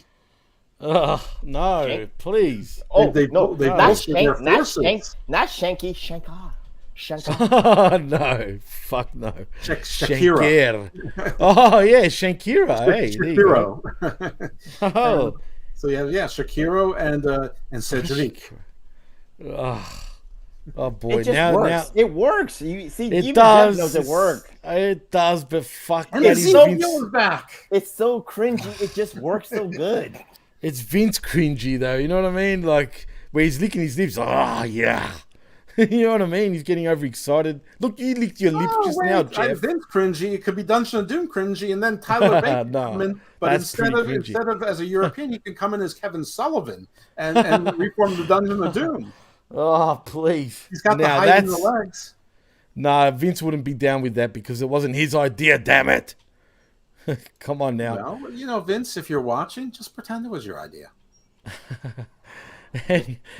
Anyway, did I mention that Valhalla attacks Maxine? And who cares anyway? Because let's just move on. What do you mean? She stole the jacket, the famed Alpha graduation jacket. A feud over an article of clothing is a classic wrestling trope. Mm-hmm. Oh, very much so. Very much so. Remember Sheamus and Ricochet and the hat? See, look at your face, Jimmy. But yet on Wednesday, I can get all these stories and layers and 25-minute matches that could put me to sleep. But yet I'm supposed to understand and watch all this stuff. You get a simplistic. They took my jacket. I get a program either on Raw or SummerSlam. But yeah, that's cringy. What is wrong? You got to pick your poison. You best roll your eyes over MJF is pretending to be somebody's best friend again. For the 97th time in 3.5 seasons. Yeah, you're both right. What am I complaining about? But anyway, next, this one is bad because why is she here? It is Emma versus Shayna Baszler. All I'm going to say is Baszler destroys her. What was bad about this? This was great. But what was the point of bringing back Emma? Oh, there was no point. But the point is to have a jobber that has a name. Yes. She was booked a lot, but she was booked a lot stronger in her first run. Prof, well, I mean, it's how is it? No, it's not. But it's just not her time right now. That's what it is. It's not her time. You can be booked strong as Tennille Dashwood and get injured in Ring of Honor and lose 9 months of your career. You can be booked strong as Tennille Dashwood in Impact and get paid $57,500 a year, or you can be booked poorly and make $185,900 a year plus royalties. That's true, but let's be honest. I mean, the only reason she's and be with your fiance. The Riddick soon to be Pitch Black Moss. They're both going to get released at the same time, I think. The thing is, I don't know that these days of these massive releases are going to happen anymore. It's a different business model. I think there'll be releases. I just don't think that they're going to be 30 people at one time like they used to be. No, you know what? I don't think there'll be any releases this year up until the merger goes into full swing, like officially, and then we'll get next year. Endeavor looks at the books, and then exactly. You know when it will really happen? The day What's that that? it's announced that there's going to be an auditor that goes into AEW, and then they'll be like, "Fuck it, we can release all these jabronis now." Like Vince said for AEW, right? I mean, Vince did say it. I mean, he mentioned Bray Wyatt in that same friggin' sentence. Actually, Listen, I speaking of turned Bray, heel on Bray Wyatt after he screwed up Bobby Lashley WrestleMania, and since then for me. So Bray Wyatt, for dollar should absolutely be the first person released well, before that's two of Shanky. us. That's And two of us, before man. Top Dollar, whatever his name is. Yeah, Top Dollar. I just hope that they don't make the mistake when they release Hit Row, that they don't make the mistake like they did last time of releasing Swerve also by releasing B-Fab. She's got something. Keep her. You've got a thing for B-Fab, man. I've do. noticed it. If I do, lots of people do. Interesting. I love Caramel. She's got a personality. She moves well. She could be. Listen, they already got rid of Megan Moran, thank God. She got personality, but she has no balance. That's the only problem. It's all. She doesn't need to be a wrestler. I don't want her to be a wrestler. But I bet she can do that. She got to take a bump, though. She's got to learn how to take a bump. She's I know. She's got to clock onto a bump card, Jeff. She can do what Harley Cameron and does. That's the value. Harley of Cameron's her. a star. That would be the value of that would be the Me value too. of Emma to beat somebody like B-Fab. And you know something? Get her win back. We were on the front lines of liking Harley Cameron right from. I'm like, she's kind of funny. Yeah, I didn't think. You know, it's funny. I thought I would hate this girl. I'm going to say it now. That woman is truly doing something, making QTV into something, man. It was the best part of Dynamite. She can rap. She can actually rap. What the fuck? I don't even care if that was her, if that was totally Milli Vanilli. That was her, dude. That was her. I'm telling you now, that was her. Whatever. The whole thing was great. I think man. she was the high point, and the singing is great. The singing is great, but she's still with. Do you want to say hello? Right, that's true. But you know what's weird? Problem. Who the hell was she? You can't just be on. You can't just step on shit and just be like, oh, it's still good. You know, you're still on shit, and that's QT Marshall. And by the way, right, that's true. She's now full time with AEW. She wasn't until like a week ago. So she is. Hey, if the song put her over the top, then God bless her. No, it wasn't. It was pre the song, but she was good before that. But this was great. Listen. Even QT Marshall hasn't sucked in all of the QT Marshall stuff. QTV stuff. He just sucks in everything else. Hey, man, like I said, she's doing something right, and she's truly the star of QTV right now. Like the professor, I am an objective man, and I can say when someone's good at certain things, and when they're not good at certain things. Stick to the things you're good at. I just don't understand. When you work with Tony Khan, he will continue to pay you the same. It's funny because, you know, her being from Australia, right? I never heard of her during her indie runs or anything like that. Like, I never knew of her. The only reason I ever heard of her I forgot what her real name is because she was the third with Shotzi Blackheart and Scarlett Bordeaux when they did those sing-alongs, and that like Brandy Lauren would film them and sometimes those TikToks or whatever, yeah. Yeah, they would do yeah. She was the third, and when Brandy Lauren was there was a fourth, but she was usually the filmer. Okay, interesting, because it was Kevin Panetta that actually got me onto her, but she said she's from England. Of course you did. Of course. Kevin Panetta's cyber pimp. Yeah, no, but the only thing is, I was thinking she was from England. Then I found out she's from Australia, and I'm like, what the hell, man? Come on, your best export yet. Her and Rhea are your best exports. Right now, absolutely. I mean, it's hard to argue that. Women. Buddy Matthews is like a distant third. No, but look, Buddy is a great wrestler. That's it. Right. He's got nothing else to him. There is no layers, as the Prof would say, with Buddy Matthews. Let's be honest. It just isn't. He's boring, man. Maybe that celebrity chef might be the third. The guy. Fucking hate him, dude. Don't even talk about. He's I can't stand that guy. Celebrity chefs. That's something that you. That's your hometown. You gotta rep your hometown, whoever it is, good, bad, or indifferent. Actually, I dare say Grayson Waller is above Buddy Matthews right now. Okay. Yeah, I said it. It's true. It is fucking true. He's whether you like it or not, he's much more of a star than Buddy Matthews has ever been. We'll He's never getting a we'll- chance. We'll see. Grayson if Waller if will he be can, forgotten in 5 years. well- Buddy Matthews will still have a workman career. Well, yeah, because He'll he's still a be working. workman. Exactly. But He'll be a anyway. journeyman, but he'll still be working. But forget the guys. It's the women of Australia that's actually doing something. Flying the flag for me anyway. So James says, "I'm with you, Jeff." All right, and that, you know what, and that is good company. There we go. Sir Jam, you're my jam too. Anyway, did I mention Baszler wins by submission against Emma? Who cares? Because I we see care. Well, Have we I see, not made that clear? It's in the record books. It's in the history It books, is. too. Trust me, guys. I'm trying to go through this as quick as possible. But Ronda Rousey then walks down to confront Shayna Baszler. Finally, in an outfit that's semi-flattering. But I'm confused, though, guys. Last week, I was led to... Okay, wait. Let's rewind back to Money in the Bank. The way they did that, you would have thought Shayna Baszler was the heel at first, correct? Correct. And then on Raw, the following Monday, coming from Money in the Bank, they made you sort of believe that Shayna was the babyface this time. No, they didn't. The crowd did, because the crowd hates Ronda Rousey. Right, but it's also what Shayna said. You're narcissistic, look at you, blah, blah, blah, from what I remember. It was just the shit she was saying. And now I'm confused again. Right, but the point is, who's the heel and who's the babyface Yes. at this point? Everybody's going to cheer for Shayna because Right. they don't like Ronda. That's because true. of what Ronda represents. And the fans, whether, WWE fans are just mark charts itself, Wow. Ronda did not live up to the hype. Ronda did, whether it was on her I think own, her initial run was pretty good, man. And you know what else she didn't do? The rule of Jeff. A celebrity brings no new long-term eyes to wrestling ever. Yeah, she was done, though, at this point. Once her mystique of her MMA career I don't want to ended... hear your asterisks And and just- but. A celebrity you gotta take never that in- brings new eyes to wrestling long-term ever.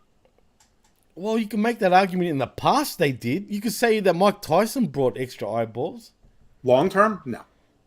Not long term, of course not. Right. Short term. These are all for short term gains, Kenneth obviously. Rodman? There's No. nothing long Kevin term. Green? No. Greg Lloyd? Kevin No. Green, what did he bring? Michael? Let's be honest. Definitely not. Mongo was D'Angelo not Williams? bad, though. Definitely not. David Arquette? No. That brought buzz to WCW with But Arquette, Jeff, though. to Not be fair, eyes.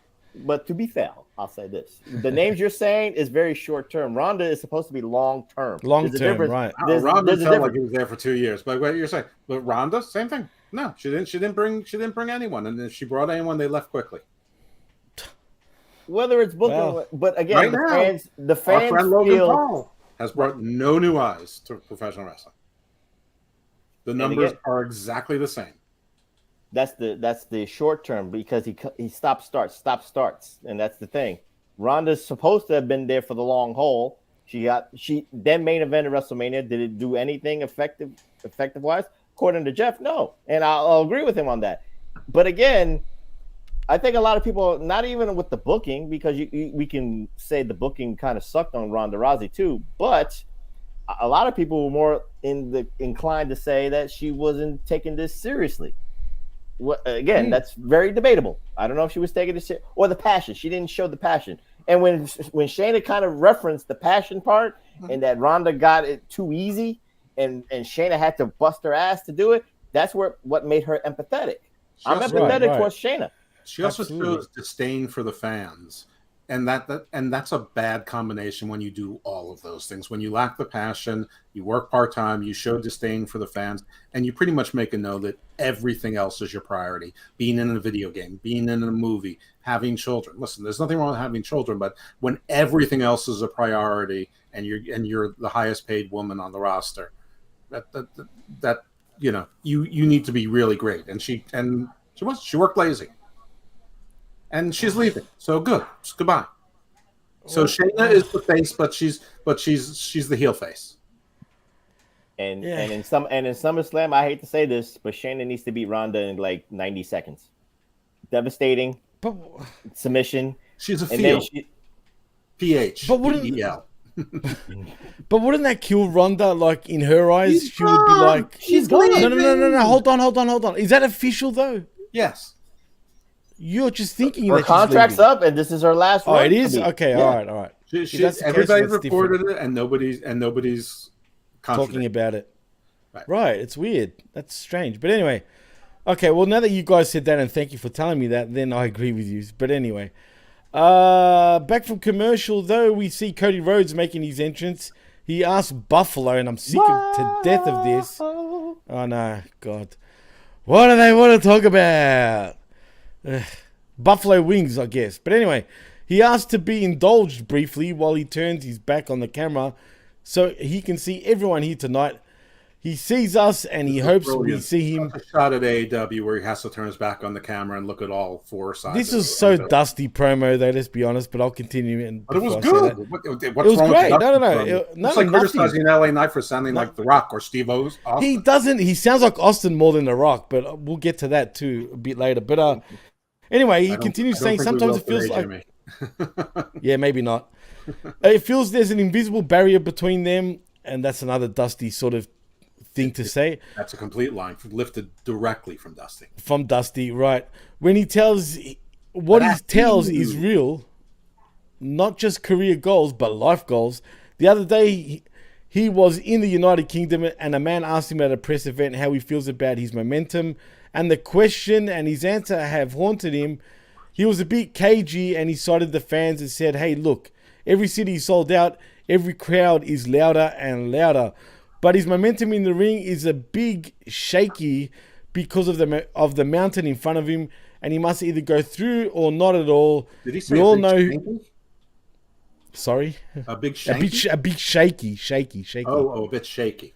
Like, shaky. Yeah, no, I get it. I You're thought you shaking. said a big shanky. Not. Cody versus Shanky. Book it. Nah. Cody versus Shanky. Jesus Christ. In a Punjabi fucking cage, whatever the Open fuck. challenge. No. Loser anyway. loses their hair. I'm going to pretend. Jeez. I'm going to pretend on it. Yeah, the moles actually might work, as a matter of fact. But anyway. I think he could use a haircut last I remember him. He could. And his hair is pretty damaged. But anyway. Speaking of Brock. Maybe he's going to start a new gimmick as Jungle Man. I'll pretend I never heard that. But anyway. Oh, God. You sound like Doink the Clown there, Jeff. I love Doink the Clown. Me too. Anyway, Brock isn't here tonight, though. He must not have felt Buffalo was worth the trip, or they just didn't pay him enough. Let's be honest, guys. Right. Exactly. But he's been told he'll be here next week. But here's what he's discovered. Everyone has a Brock Lesnar, whether it's your crippling debt or your terrible boss. This again, hard times, straight up out of Dusty. Anyway, that thing that's impeding us. Assembly line, it's hard times. When your soup costs $3.99, it's hard times. It's exactly that. It's the hard times promo. Some men see things and ask why. Some dream and ask why not. And what he dreams is a rubber match against the chicken. Anyway, I know I just made myself laugh. He's going to pop him in the ear, hit him with chairs, smash him with the steps, and finish the chapter that Lesnar started for no damn reason. At least he acknowledges that. What comes from that fight is simple. That guy is next in line, and the prince doesn't want to be the prince forever. He wants to be, he'll be next in line. So is this going to be last man standing match? You know what I want? Yappa pie strap match. Yappa pie. Are they allowed to say that now? A First Nation strap match? Probably not. Just saying. As long as you get permission from the tribe itself. Well, you could probably say the Texas bull rope match or whatever. You could.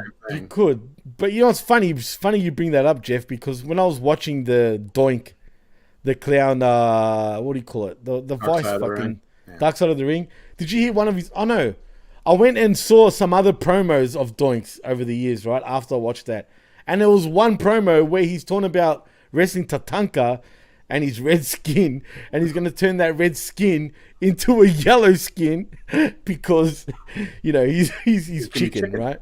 Right. And I thought, oh man, that wouldn't fly today. But just saying, pretty funny though. Pretty good. It was actually a great promo while he's looking at himself in the mirror. You ever overhear a bar fight before it starts or after it ends, or a fight in the stadium? That's how people talk.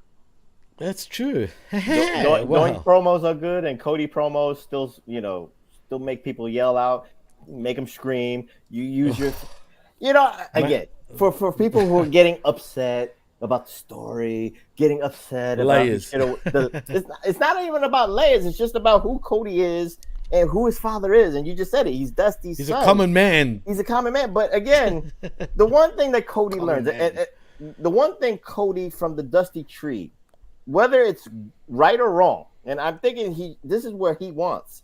He knows that Dusty, think about this. The 3 times he was the NWA heavyweight champion, his reigns didn't last longer than about 3 months. So the money is chasing. The money is adversity. The money is hard times. So Cody, whether he's doing it himself or he's being told by Vince or Triple H, but I think it's Triple H telling him 100%. Hard times is hard times, but it just sells because you are a Rhodes. That's what sells. You have to chase. I get where the people were upset that he should have beat Roman Reigns. I understand that, but this is Cody. This is his father's Dusty. Yeah, but can you imagine not having all the stuff that we've had with the bloodline and the stakes in it after the bread that? line? So, yeah, pal. The bread line. Hot times when you're on the bread line. With the bloodline. I mean, obviously they made the right decision, and I thought Cody was going to win too, and that's a great moment. But I said ahead of time, I won't be upset either way, and so far it's been rewarded. The only mistake that they made is they didn't have Brock give a reason. Any reason would have done. I've stated mine, which was thin, but any reason would have sufficed by now. At this point, it's too late. Just let it ride. This should have made fuck it. Like you took Brandy from me, and then I could have went with it. Well, I mean, the one I said is that Brock should say, Cody, I thought you were going to win too. And remember, I can't face Roman Reigns for that title again because I lost at SummerSlam. So you didn't lose. You lost for me. And Cody, I didn't beat Roman because he's got his whole family, but guess what? You don't got no family here. I can beat you. That's all he had to say. The end. If he had proper counsel representing him, it would have been all explained like that. Brock, I'm here for you, and I will not charge anywhere near what Paul will do. But it's too late now. But I mean, actually, if he cut that promo like on social media that people love and did it now, at least it would make sense. I mean, at least make it make sense. That's all. It's wrestling. It doesn't need the best story. People are going to criticize it either way. Or in real life, it's called roid rage, and he just did that for no goddamn reason. He thought it was Dolph Ziggler, and Dolph Ziggler were hit on Sable 10 years ago. Sorry, dude, my bad. But now that I broke it, I gotta buy it. You know what? That'd be fine too.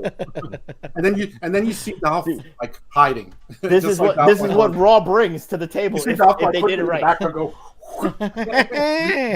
This is what Raw would have brought to the table if they did it right.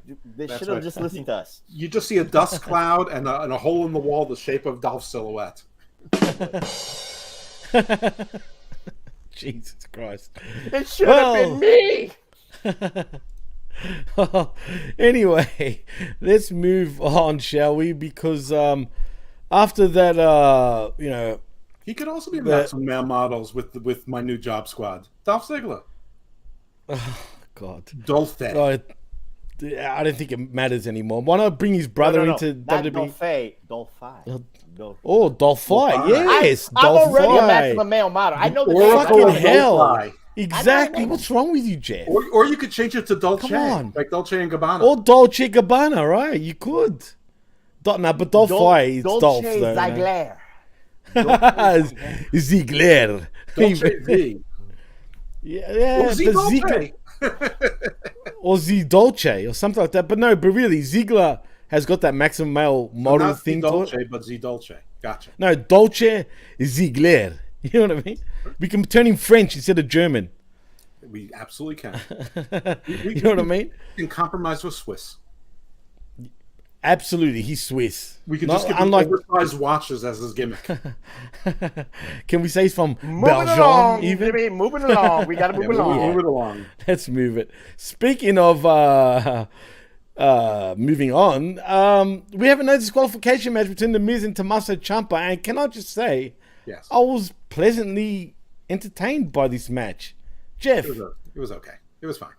it was a lot better than I expected it to be, honestly. And The Miz does get the win, by the way. I grew up with it. Listen, I don't hate Tommaso Ciampa. I think he's great for NXT. I think in the main roster, there's nothing you can do with someone that big with that person. I like that they went back to his promos where he's leaning over the chair alone in a room. That's him at his best. I like Tommaso Ciampa. I just don't think the main roster is the place with him. And Johnny Gargano is definitely not the guy for him to be with. Like, if he was partnered with I'm not saying this guy in particular, but a guy like Big Bill, then they could be a believable team where he could be the new Enzo.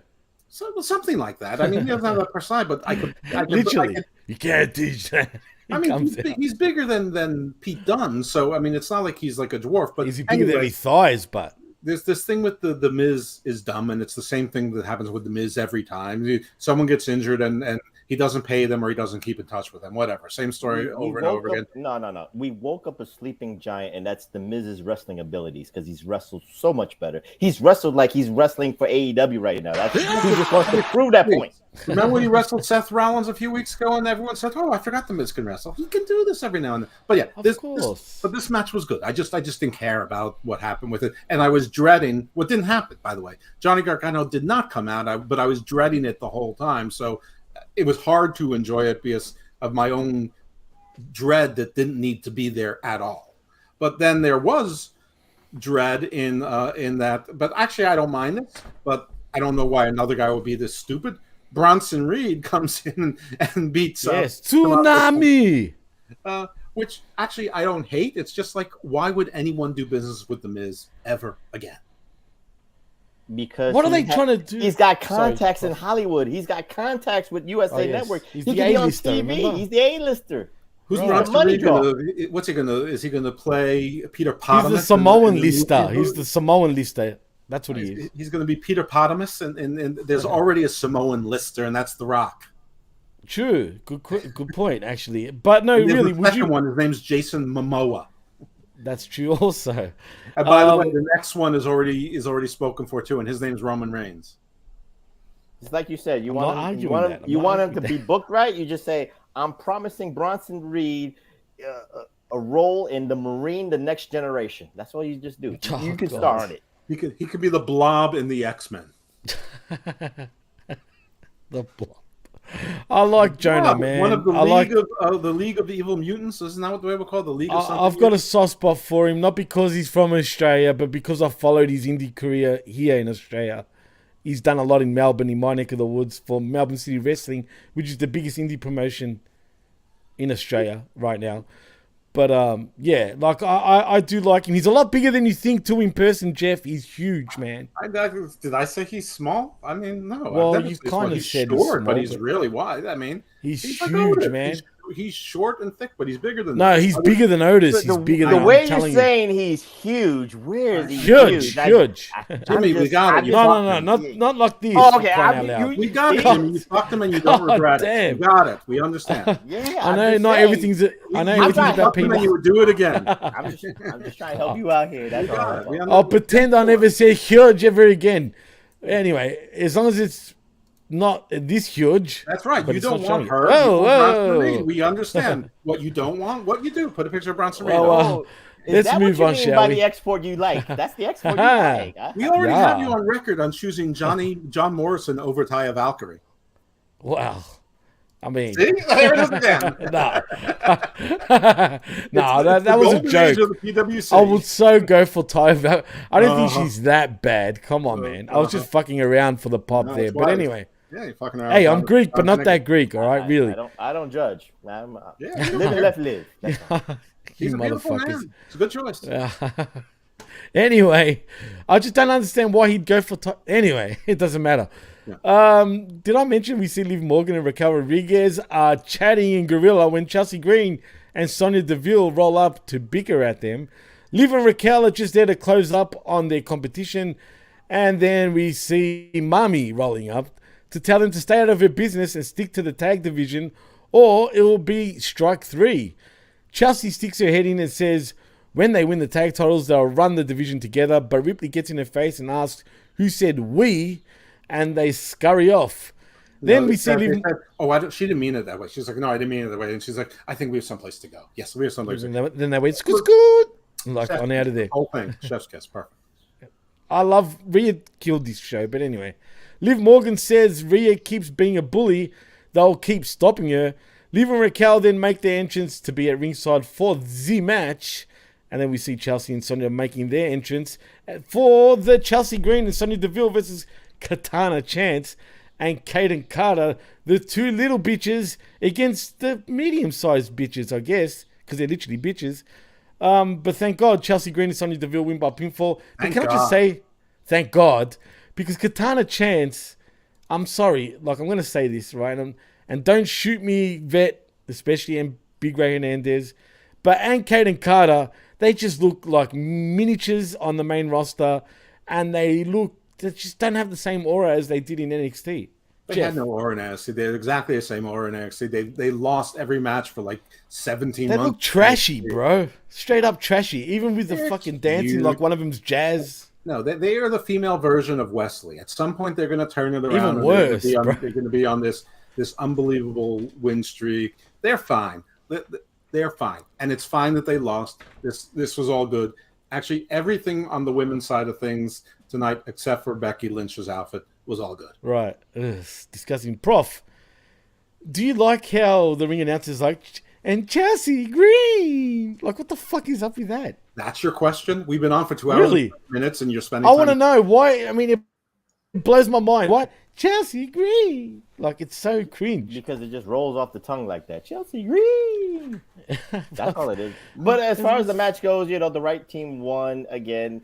I'm just a stickler because, again, I just think the women's tag titles is just lazy booking. But you gotta have some TV time somewhere, so put it right here.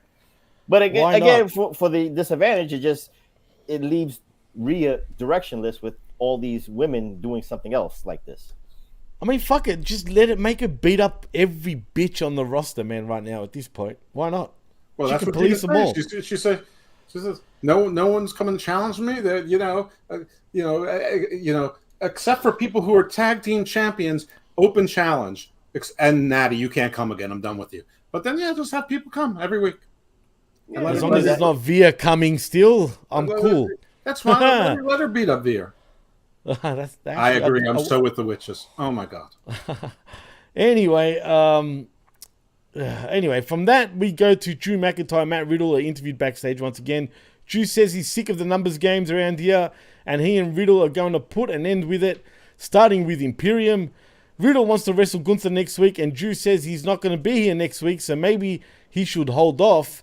Matt says he has scouted and got Adam Pearce to bank Kaiser and Vinci from ringside, and that's when maybe, just maybe, Jeff, we see the crazy Russian in Ilya Dragunov stepping in. Could we get that? No, I don't think so. I mean, I don't know what this thing with Ilya Dragunov is. He just beat Braun Breaker in what's probably Braun Breaker's last match at NXT, and he's having a feud with Carmelo Hayes in NXT. It doesn't make it impossible, but I don't know. I don't think they're going to bring Ilya Dragunov to have a feud with Gunther when clearly they want the match to be Drew McIntyre. I mean, obviously what's going to happen is that Imperium won't actually be banned from the ring, or they'll sneak in anyway and they're going to beat the fuck out of him. Maybe you'll get Randy Orton. You ain't getting Ilya Dragunov. You'll probably just get Matt Riddle being beaten the fuck out of. Maybe like Zayn and Owens will come down and rescue him after 3 minutes of the beatdown. Could we get like a Ricky the Dragon Steamboat sort of thing with Macho Man back in '86? Was it '85? Now, where the bell across the throat. No. And you thought, like it was that bad. Unless you get what I mean? Unless you have some news that he failed a drug test, then that makes sense. Then that does make sense. What I was hoping is that Drew McIntyre would say, I'm getting tired of the numbers game, and the number I'm sick of is you're one too many people, and punch Riddle right in his stupid face. So James says, I don't get why the push of Ilya Dragunov. Nice. Actually, I'll give you that, Jam. That is very good. I never thought of that. Ilya Dragunov. Now, you've ruined him. You've ruined him for me, you might have saved him. If Vince was in charge, he would love that. Oh, yeah. Jack it off. Beer is You coming don't every need to do week, the and now hammer. Ilya. Yeah, absolutely. Anyway, enough I of the mean, we cum know you were jokes. thinking about John Hennigan or Johnny Hungy, somebody named Johnny. No, oh God, fuck the Johnnies, right?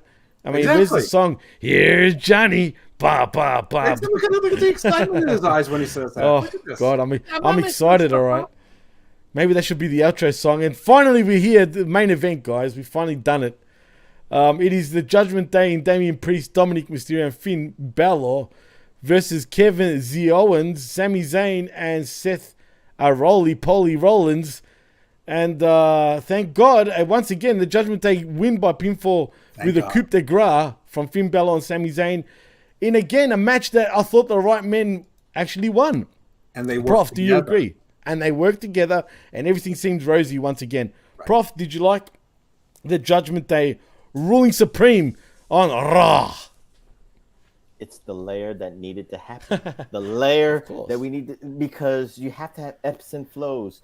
When you have disagreements on 1 week, and then now sometimes it's just like an NFL team, an NBA team. When you have a losing streak, everybody hates their teammates. I hate that guy. Right. He's the worst. Trade him. Yeah. You should pass the ball to me. But once you start having that winning streak happen, it happened on Monday. It happened on NXT. We don't have to talk about that. But Judgment Day is on a roll. Judgment Day is, the harmony is there. It's the layer. It's the best. It's the layers that is happening right now. And then when you have that false sense of security, then boom, then something else can happen. It's like boom, gone. Yeah. Jeff, do you agree? I think the right people won. Sami Zayn is the pin eater again. I mean, aside from the fact that we had to see numerous segments of Judgment Day, and more importantly, numerous segments with Seth Rollins and KO to get here, that was a bit overkill. But the match was. I didn't mind the Judgment Day stuff, to be honest. I'm cool with that. But Seth Rollins, you're right. Yeah, well, like Rhea said it. You're right about that. But I understand that there was a ballyhoo that apparently they weren't pleased with the way the match went off, and some people got into an argument. But you know what? We didn't hear the details, and Chris Jericho apparently deleted the tweet, and it didn't turn into a scuffle, and you don't have to have new shows because these are adults working for an actual adult professional company. Adults. Right. There was no brawl out. There was no I'm working with children. Again, when you have the structure of management that looks at you, that you actually are afraid of, that will fire you on the spot or suspend you without pay, you will do what your bosses tell you to do. Yeah, that's people have to stop talking about corporation as a bad word. There's something about institutions and having norms and rules. Otherwise, it's Lord of the Flies. Didn't anyone read Lord of the Flies? Anyway, I thought this was great. I have nothing else to say. All right, well, guys, if we had to give it an A to F, I guess, rating, Jeff, what would you give it, man? What would you give Raw? I'm gonna give it a B minus. Prof? I'm not a fan of 3 hours. I've never been a fan of 3 hours. So with my graders, I always give it a C plus. It's passable. The standard C for Ciambello. He gave a C plus. I see. I know. I heard him. C plus. I get it, man. God damn it, Jeff. Anyway, well, for me, don't call me Shanky, please. Now, if Alpha Academy, if my payoff of Mansois Marseille happened, then I would have gave it a B plus. And Delphi Ziegler. Yeah. Delphi Ziegler. Oh, Delphi. That's right. Yes. That's Delphi. Well, I would actually give it a B minus. I actually kind of, even though it's been a while, like a few days since I watched Raw, I did enjoy it. Funny enough, for whatever reason, I thought it was pretty good. Yes, we got a carbon copy of the Hard Times promo in Dusty Rhodes with Cody Rhodes, but that's cool. I don't think many people would have really, spotted that. Let's be honest. I mean, all of us in our age bracket would know it. The hardcores and whatnot. But your everyday WWE fan probably doesn't even realize what he was saying. So it is what it is. But I'll give it a B minus. I thought it was good. I thought it was better than Dynamite, honestly. I really did. But that's for another show. But Sir James says he gets an F as long as that panting announcer is on Raw. He's the shits. That I agree with. You know who would probably be a good announcer? B-Fab. God damn it, pal. she's going to get hit because you keep saying B-Fab. You know how it goes in WWE. I really don't think anyone in WWE pays attention to a word I say. Well, I don't know. Natalia might have, if you paid attention to what the vet said. I would replace Kevin Patrick with the Great Khali. It would be better. No. Are you saying that the vet said that Natalia heard something I said? No. The vet said something before the Natty Rhea match last week on Raw. Mm-hmm. He said the week before on the Machismo on this very show that she needs to come out like firing, like the old Natty and whatnot. And that's exactly what they did. No, she needs to come out with her. She needs to come out with her hot OnlyFans sister as her manager. That's all it is. That's what's missing. You know what was funny? If people who were defending her, she actually came out and she helped Rhea beat up Raquel Rodriguez and Liv Morgan, whatever her name is. I'd be cool with that. She said, "You know what? You guys think you're protecting me from Rhea? Wrong. Rhea did exactly what she needed to do. She was the wake-up call I needed, not once, not twice, but 3 times. And when I gave her my best, she's the better woman, and she's the future. And I'm here to make sure I'm her insurance policy. I'm here to make sure that none of you yahoos screw up the future." Well, they need a number 2 or 3 female heel wrestler right now. The thing is, Rhea doesn't need any help. She doesn't need anybody else. No, she doesn't. But it would elevate Natty though. Again, she could use a female. She needs a female underling like she has it in Dom Dom. You think so? Yeah. Natty would be a good one if they went that route though, because they're kind of similar. I would make it Xia Li. I mean, I want Xia Li to have a role as like the small assassin, like Kato. She'd be like, "Come on, go get him." Get him. She can do like a fucking Steve Irwin sort of thing. Mm-hmm. Crikey, look at that. Nah. But anyway. No, look, it's interesting. You can go all sorts of ways with Rhea. She's just money, man. It is what it is. But she could have people. She could have Xia, Natty, and Tamina for all I care. Not Tamina. Tamina's useless, man. Let's be honest. No, she's not. She can be punched by somebody until she gets to somebody else. That's not useless. That's a roadblock. There's nothing wrong with roadblocks. Oh, well, there could be another show called Roadblock. Jeff, tell them where they can find you, man. On Twitter, RickSpellND, right here on the PWC. And also when we cross-pollinate with the Hameen Media Group and Channel Attitude, you can find me on Uncaged, Smack Attack, and Record. My other wrestling podcast without any of these jabrones is Hammerlock Hangover with Big Daddy Cool Steve Pena. Did 2 shows last week, one with Steve, one where I interviewed the thoroughbred Anthony Andrews from one half of the NWA U.S. Tag Team Champions. Great interview, by the way. Thank you, sir. NWA did a charity event this weekend along with some of their tapings, so check out that. He's a really nice guy. I actually texted their PR guy and said, "Listen, I know you didn't ask for any feedback, but NWA should never be afraid, never have any hesitations of putting, Anthony in front of crowd for PAI. He's a charming guy. He can slip into kayfabe and into the real world seamlessly, and he really seems to understand the PR aspect and appreciates doing the work, and it shows. And I got to thank you back from the PR guy. Anyway, you can also find my non-wrestling podcast, Garden of Doom and Garden Views, right here on the PWC and the Hameen Media Group. You can occasionally find me on the Drew Yari Experience and occasionally on Wrestling as well. Yeah, occasionally. This week on Garden of Doom, we're gonna visit the JFK assassination finally after three years plus, and Garden Views this upcoming week. We're gonna do aviation law, and will I extrapolate that into space? Oh yes, I will. And will it be with my boss? Oh yes, it will be. Ooh, nice, Prof. Tell them where all the glorious listeners can find you, Senor. You can find me on the Twitter at PWSOPROF. That's PWSOProf. You can find me on the threads at Chabella69_. What? You got a threads? Yes, I got a thread. You can find me on the PWC, where I host the most nostalgic podcast out there, the Pro Wrestling Reflection, the PWR podcast with myself and the Tommy Wonder. We just did a episodic episode. It's going to be dropping this weekend. Global Wrestling Federation from 1991 from Dallas, Texas. So check that out. And happy birthday to Tommy Wonder, just qualified for last week. Just wanted to put it out there, man. And your show is great, Prof. I can't get enough of it. I'm always listening to it because the thing is, what people don't get it, for anyone that hasn't listened to it, you guys, sure, it's about the past, obviously, but you guys talk about what's happening in the now also.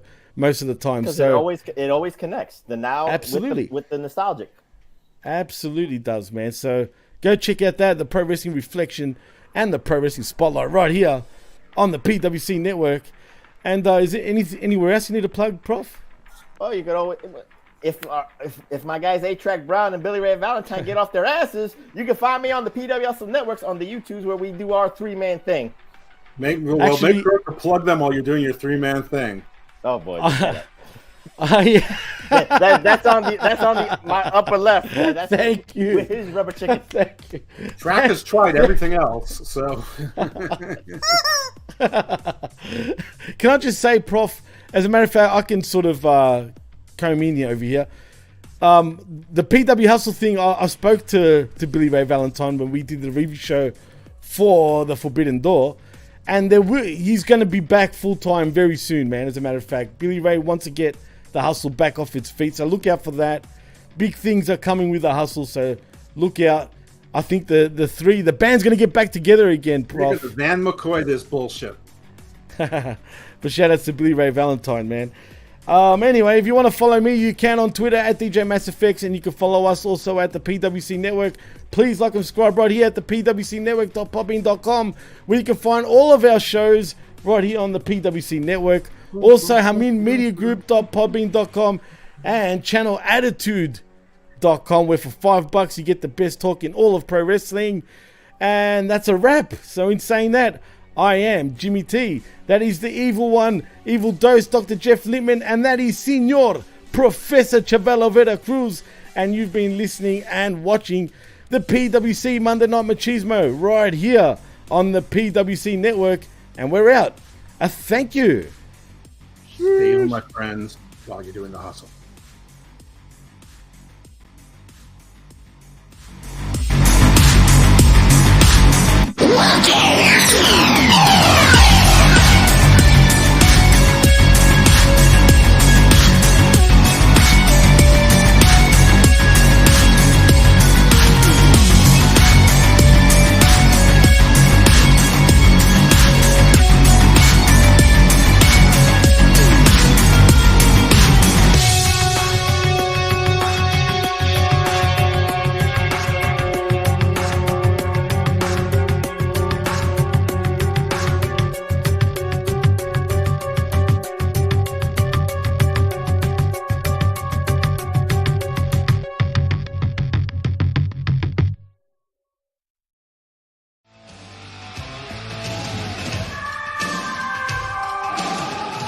The PWC Network. What the world is watching and listening to.